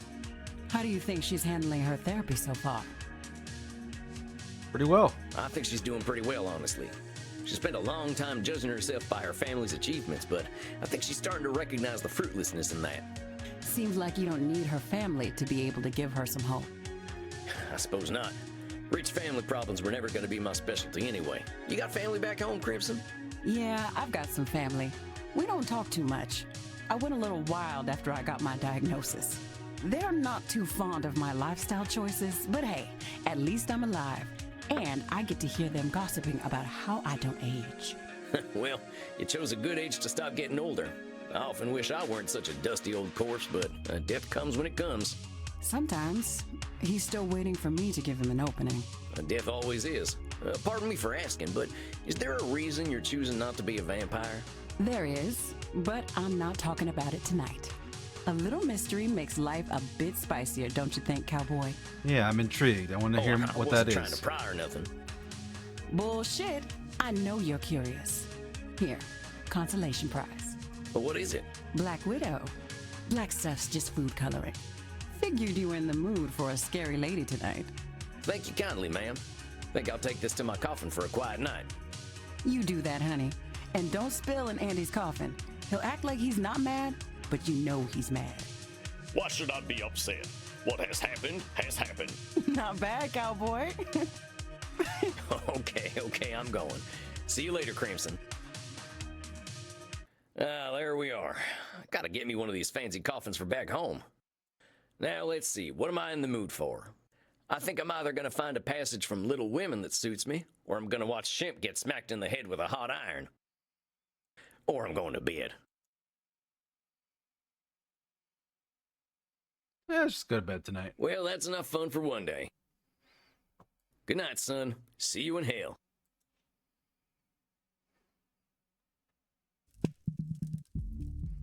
All right, last night we're gonna do Samuel, for this evening. greetings. I believe you are seeing our actor friend tonight, are you not? Oh God, the actor. Yeah, I guess so. I still ain't sure I'm the right therapist for that fella. Oh wow, I actually did 4 clients tonight. There may not be a right therapist for him, but let us think positively. He has put himself in your care, and that is a tremendous step. Yeah, I guess so. I'm thinking it's gonna be an uphill battle, though.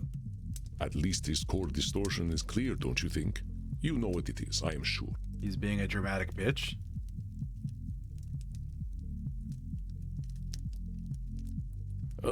Is it just... You do know which client you are inflating the positive might be...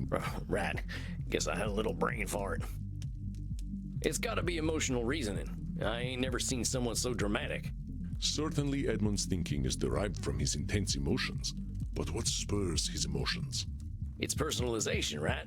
Of course, a distortion common to many with narcissistic tendencies. Yep, it's the Edmund Keane show, all day, every day. I recognize your disdain, but pause a moment. It must be difficult for Edmund to make everything all about him all the time, don't you think? Not wrong. He doesn't have to make everything about him, though. He doesn't know that. Keep digging, Samuel. You will find his truth. Choose your distortions well. I want labeling. I want should. Personalization.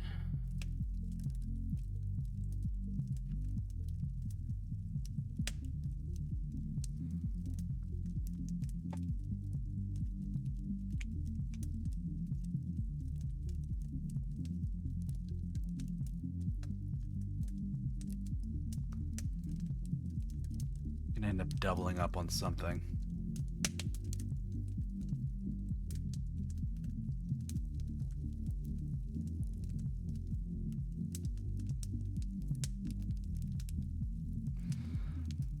He tends to think in extremes. Let's grab Nosferatu thinking. We'll have that on the side for a while. And...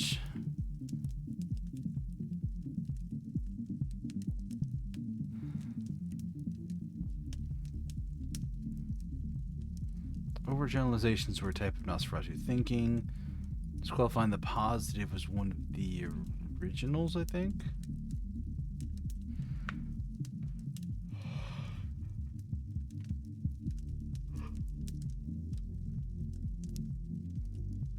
Let's grab control fallacy. I think I'm all holstered up now. Very good, Samuel. I wish you patience and compassion. Good luck. See you later, Andy. All right, now what did Andy teach me? Breathe. I think I'm ready. Right on time. I think I hear him coming. Hey, Edmund, good to see you. How you been feeling these past few weeks? Empty, my dear boy. Empty. I am but a vessel made for a single purpose. But alas, and alack, that purpose is in supply most rare. You mean acting, right? Aye, that's the rub. Acting, my dear boy. Acting. My thespian blood goes rancid with stagnation, and the only cure seems to me irreprehensible now. I do not wish to face these mortal directors, for they dare to tell me my art. Ain't that what directors are supposed to do? Oh, my dear boy. Some are born great, some achieve He's beyond the greatness. director. He's beyond the Others script. have greatness thrust upon them. No director can thrust greatness upon the already great. In mine own case, mine greatness hath already been achieved.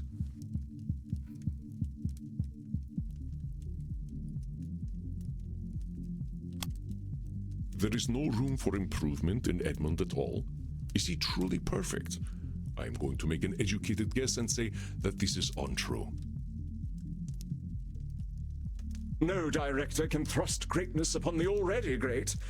In mine own case, mine greatness hath already been achieved. There is no room for Nobody's saying you ain't great, Eddie. You're talking in extremes. If every actor's awful or perfect, what the heck's a director supposed to do?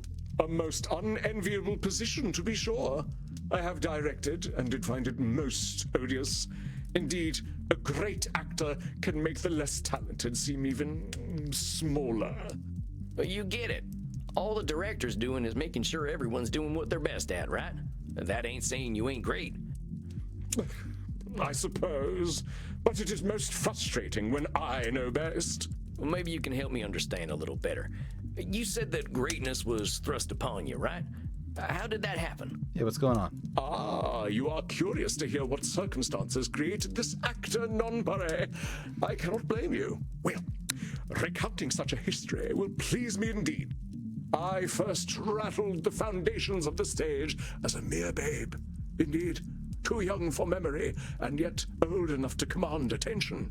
Clad only in swaddling cloth at the age of 4, I was Cupid himself. But my arrows seemingly went astray, for the entirety of the audience fell in love with me. It is the stuff of legend. For tender as my mind was, I could not bear witness to my own greatness.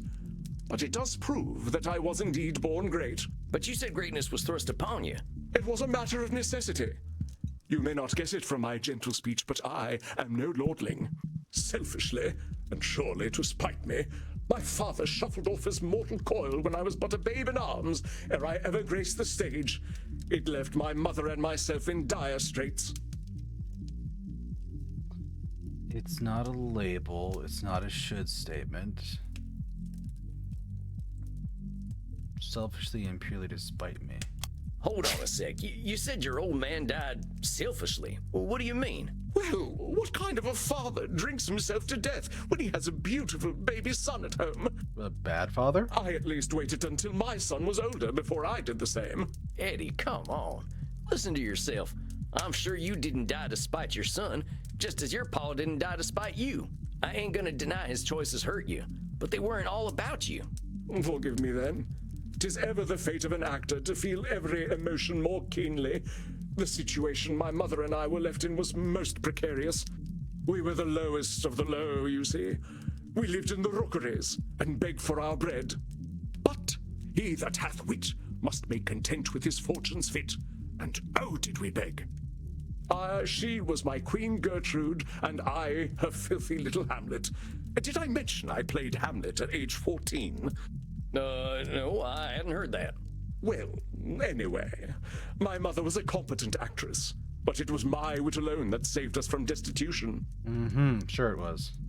Forsooth, I was so prodigious that, at the age of 7, I garnered the attention of one Reginald Flopbot of the Worthington Flopbots.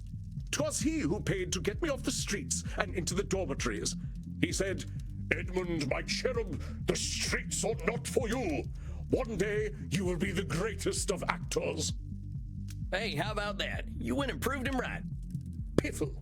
Master Flopbot never gave a fig about my potential. I was a prop to him, a symbol of his generosity and high breeding. Every month he would stage an elaborate party with all the well-to-do society of London. The dandy fop would stand upon a dais and announce himself as the savior of the city's poor. Oh, goodness. That was my cue. I would be lowered down from the rooftop, wearing naught but swaddling clothes and a set of opulent wings. The gentry's delight was my dungeon. but I would flit among them, reprising my breakout role as Cupid by shooting little arrows of love at them. At the age of 7, it was most disquieting. I imagine it was. At 11, on the cusp of manhood, the shame was too much to bear. Dang, Eddie, that sounds awful. That flopball fella had no right to do that to you. No, indeed. I remember my last performance quite vividly. The titters and leering glances from the guests linger ever in the back of my mind. And fool that I was, I played my part still. I should have plunged mine arrows into that fool Flopbot's chest instead of shaming myself. That's a shit statement. Hold on a sec there. You saying you should have stood up for yourself. Where the heck does that come from? You were 11 years old. How the heck were you supposed to know any better? I knew enough to know that being paraded around in swaddling clothes was a farce, and yet I played along. So yes, I should have done something about it. And then what would have happened? I don't know, but I would have been spared the indignity that I participated in. You didn't have those answers then, and ain't nobody would expect you to. That's kind of how exploitation works, Eddie. Indeed, the word exploit was not even in the standard lexicon at that point. How could I have known? Regardless, I swore that night to never be a puppet again. I stole away and gave myself to the mercy of Poseidon. The bargain was struck, and he swallowed up my hated swaddling clothes and wings. You threw yourself into the ocean? In desperation, I signed on with a mercantile shipping agency. I thought perhaps that my body would bend more than my soul. But oh, did I toil! Life upon the sea is most cruel. Biting winds did carve my visage. Low words hardened my heart, and heavy weights left me bent. By the time I had fulfilled my bargain with the Lord of the Sea, I had become an older man, my efforts etched into every crease on my face. You don't really have wrinkles. Dang, sounds intense. How long were you at this job? 6 months. An age, a life. Ha! Exactly 6 months. 6 months, each one a hungry leech torn from my bleeding body. I am convinced this gauntlet was prepared for me alone, for ne'er in history has one so blessed by grace been subjected to such toil. Eddie, I gotta stop you there. It's gonna be a lot easier to accept your truth when you realize you ain't alone in your suffering. Hell, there ain't nothing more human than suffering. And historically, kids ain't had it so good. But none suffered as I suffered. A boy such as I was not meant for such misery. Compadre, I had my first kill and no home at 12 years old. My brother had a stutter his whole life on account of the regular beatings my stepdaddy gave him. Maybe your suffering felt like the only suffering in the world, but it wasn't. And it'll hurt less when you realize you weren't alone. But keep telling me your story. I already know there ain't nobody like you in the world, so don't worry on that account. Now then, at last, we close the circle, as nature ever demands. I return to London, and into the graces of my dear Uncle Moses and his comely mistress, Charlotte. Uncle Moses? 'Twas she who filled my dramaturgical quiver with dire arrows, fletched by the bard himself. And when my deft fingers plucked the bow of humanity, at last I was free. Huh? I cannot speak more plainly. The good woman taught me the works of Shakespeare, and armed with this knowledge, I conquered the stage and saved myself from toil. Okay. Oh, well, right. And so, you see, the die was cast from the moment I was born. The stage was made for me, and it was my skill upon it that saved me from the streets, and saved me once again from a life at sea. No? Eddie, my man, I got some good news and bad news for you. The truth of the matter is, fate doesn't give a stable full of horse shit about you. Ain't none of us are that special. The world ain't waiting for us to show up. It's just gonna keep turning. Perhaps you are right, my dear boy. You are correct. My success was not because of the fates, but in spite of them. The fates said, Edmund, you are a child of the slums. But I shamed the immortal hags in my own manner. The stage roused my spirit. Thus I knew my destiny lay upon it. Sure you did. I can see why acting means so much to you, Eddie. I probably feel damn near the same about the things that got me out of my bad days. Thank you. Then you understand how my alienation from the theater does pain me so. And yet, the cure is as deadly as the illness. These damnable critics! Not a single lifetime among them, and they deign to challenge my interpretation of the written word. They simply cannot relate to my singular experience. I will bare my soul upon that stage, and they will all sneer and malign it on their internet profiles. They'll all do that? You're so certain that them critics are all the same, but I think that ain't being honest with yourself. Not all critics are bad. It takes work to be good at something, so of course the decent critics are gonna be rarer. What you say rings true. Indeed, although past critics were flabbergasted at my portrayal of King Lear, not all were. And modern perspectives have affirmed that my interpretation was nothing short of brilliant. Yeah, you get it. I took a look at your Wikipedia entry last night, Eddie. Well, maybe you've had a few bad critics here and there, but history says you're a legend, and your work speaks for itself. Hell, you were around before film was ever a thing, and people still remember you. Ah, your words warm me, as an ersatz son for the one we have forsaken. With thy help shall I gird my soul mayhap, and grace the stage once more. Well, let's talk about that then. What's the biggest thing stopping you from getting back up on that stage right now? That it all simply might not be worth it. Why should I bear my damned soul when the audience hath not the sight to see it? Media literacy's going down, yeah. Maybe I can ask you a question then. What if there were no audience? No audience? Do you know what a stage is, sir? It is a platform where life in brief may be portrayed. It is a platform because it is separate from the audience. Without such, the stage ceases to be a stage. As in, if a tree falls in the woods and no one's around to hear it, does it make a sound? Simply but elegantly put, my dear boy. Without the audience, the stage loses all meaning, like a monarch without a kingdom.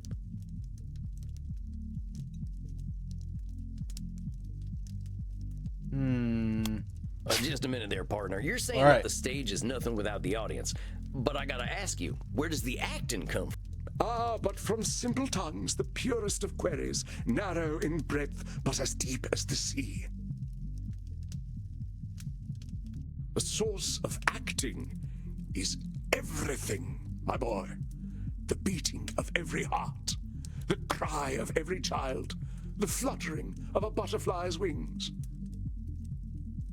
The roots of acting are intertwined with those of life itself. So does acting come from the audience or from everything?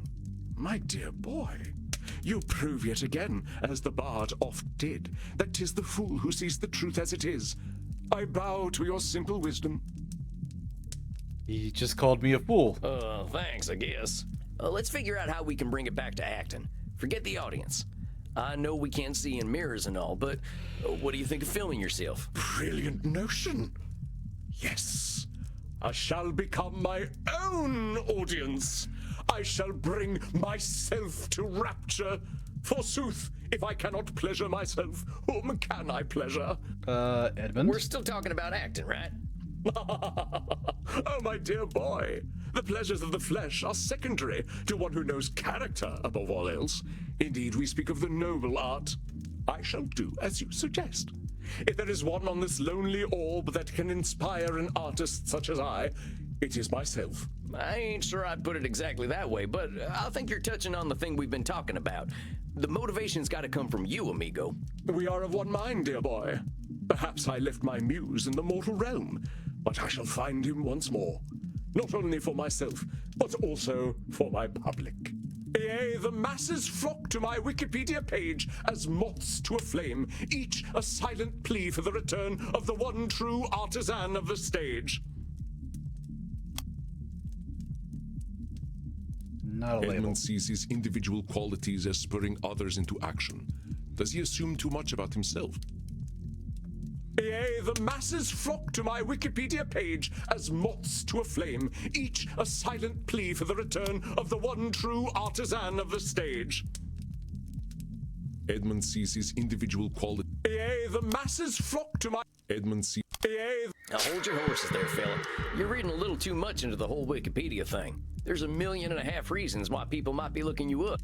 I mean, I hear tell the biggest Wikipedia page out there is the one for that coronavirus that got all them mortals all worked up. I'm pretty sure they don't want that coming back. and thus dost thou scuttle a burgeoning friendship with the cannons of enmity. Why must you challenge me so? That's my job, compadre. Ain't we had some good breakthroughs today? We couldn't have gotten there if I'd been busy agreeing with everything you said. Oh, very well. But I still say you are most vexatious. I've been called worse. I think we got some homework for you, though, right? You're gonna film yourself and do some acting for its own sake. We'll check back in a few weeks. But Eddie, I think you're doing great. Naturally. The human condition is my oeuvre. Nevertheless, you have been a competent guide. You have reminded me of what is most important in unlife. Me. Oh, Eddie. I should like to give you a gift. Oh, come on. You don't need to do nothing like that. Nonsense. It is meaningless to me, but it is beyond price for you. Thanks, Eddie. Cherish it always. If you help me to find my muse, then it is a gift even more precious. And I will find it ere we next meet. Of that, I promise you. Well, let's not put the pressure on, amigo. Just enjoy some acting. That's all I'm asking for. I'll see you in a few weeks then, okay? Verily, so it shall be. Godspeed then, boy. Thou shalt witness me new and on. Farewell. I think that went well. Done, Samuel. I was particularly impressed at the way you challenged Edmund on what acting means to him. Yeah, he's a weird fella, but I think he's gonna do okay. It can be hard for our kind to retain our intrinsic motivation. Something must keep him going. I do hope that he will find his. But you, Samuel, must rest. The work you have done in these past 2 months deserves to be celebrated, so do not linger here in this dusty room.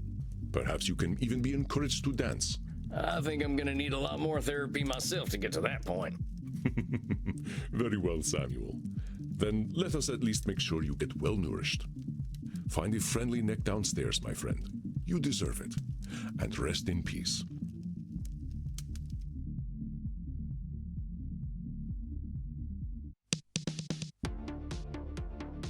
Well, they say don't let your babies grow up to be cowboys, but maybe don't let them be actors either. Well, time to dish with Crimson a little. I gotta talk to some more folks, though. Andy's mainly my teacher, so I'm starting to feel like Crimson's my only friend. Hey, only friend. Excuse me? What? Oh, yeah, Crimson. Hey, Crimson. Are you blushing, vampire? No, that ain't possible. It's all right. It's nice to hear from a vampire who's younger than Jesus. Now, let's hear how this week went before you go out there and find friend number 2. Just gonna twist that knife. I like this her. client of mine, he had a real bad time as a kid. Well, worse than I did, it sounds like. But he found fame early, and now he's talking about fate and how he's destined for greatness again. Met plenty of destined for greatness folk in D.C. I lost patience for it. How do you think you handled him? I think I did really well. I learned my lessons from the last session. He didn't threaten to jump off a cliff this time or anything. I gave him an assignment, to film himself doing something he loves doing. He seemed excited about that. You're either brave or adorable, Sam Walls. There's nothing brave about it. As for adorable, well, some have used words to that effect before. Okay, now I know you're confident enough to get out there. Giddy up. Here we go, right to the edge of the dance floor, but not on it. Don't want anyone getting any funny ideas. Once more alone, I see. You scared the shit out of me. But you can't shit. You're a vampire. Hello, Panoptobella. Know that I see much, vampire, and that I like what I see. Oh, it's her again. Well, I was hoping to find a mortal friend, or at least a willing Nick. Now, what do mortals of this time talk about? They ever play the classics in here? A little Oh Susanna or Old Folks at Home? No, they don't. All your favorite songs have been long forgotten now. Well, what songs do you like? If I told you, would you know them? Probably not. I see. You see a lot, don't you? Why don't you tell me what you see? I see an interesting mortal. Someone observant. Someone who isn't afraid to have their own style. That is what you observe. It is not what you see. Well, fine, you tell me what I see. You see the long vein across my throat. It looks very juicy, doesn't it? Well, now that you mention it, it does. Then consent is given. Do not hesitate, vampire. Ah, shucks, that was something else. You got good circulation there. I see. And what do I taste like? Kinda earthy. You could use some iron. What do you eat most often? I eat a lot of carrots. They're supposed to be good for one's eyesight, and I like to see. I see now that you are tired and wish to enter your state of torpor. Well, maybe I'll see myself out then. That's offensive. I'm going to leave now. Shoot, was it something I said? Well, at least I got a full belly. And now, time for some shut-eye. That's adorable. I love it. Good evening, Samuel. I believe you are seeing the Ancient One tonight, aren't you? Let's overwrite the data and time to exit. Thank you for the stretch.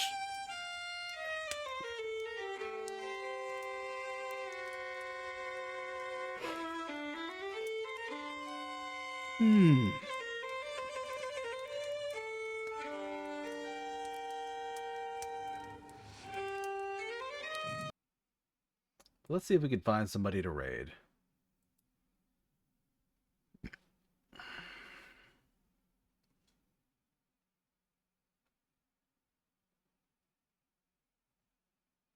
You know what? If I get a chance, this would be a good person to raid into. Let's see if this works.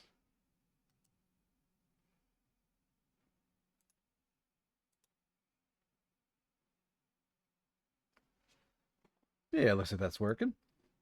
We're going to raid somebody new tonight, but I was chatting with them a little bit online today about a good weapon to pick up in Monster Hunter Wilds, and looks like they're doing their first playthrough tonight, so pass you off to somebody having some fun. Reminder, if you like my content, you can check out my old clips, VODs, and stuff on YouTube here. You can also join the Discord. They get to see some stuff before anybody else does, including my seasonal wallpapers that I've been making this year. Well, not making, but commissioning. But now that those are your cup of tea, you can check out all my other socials here.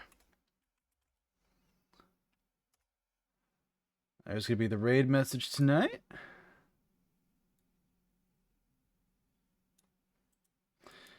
Thank you all for joining me. I hope you have a wonderful rest of your night, a wonderful weekend, and I will see you again for Monday, probably for more Vampire Therapist. I think we're going to have that as the Monday game now. But take care. I will see you later. Bye-bye.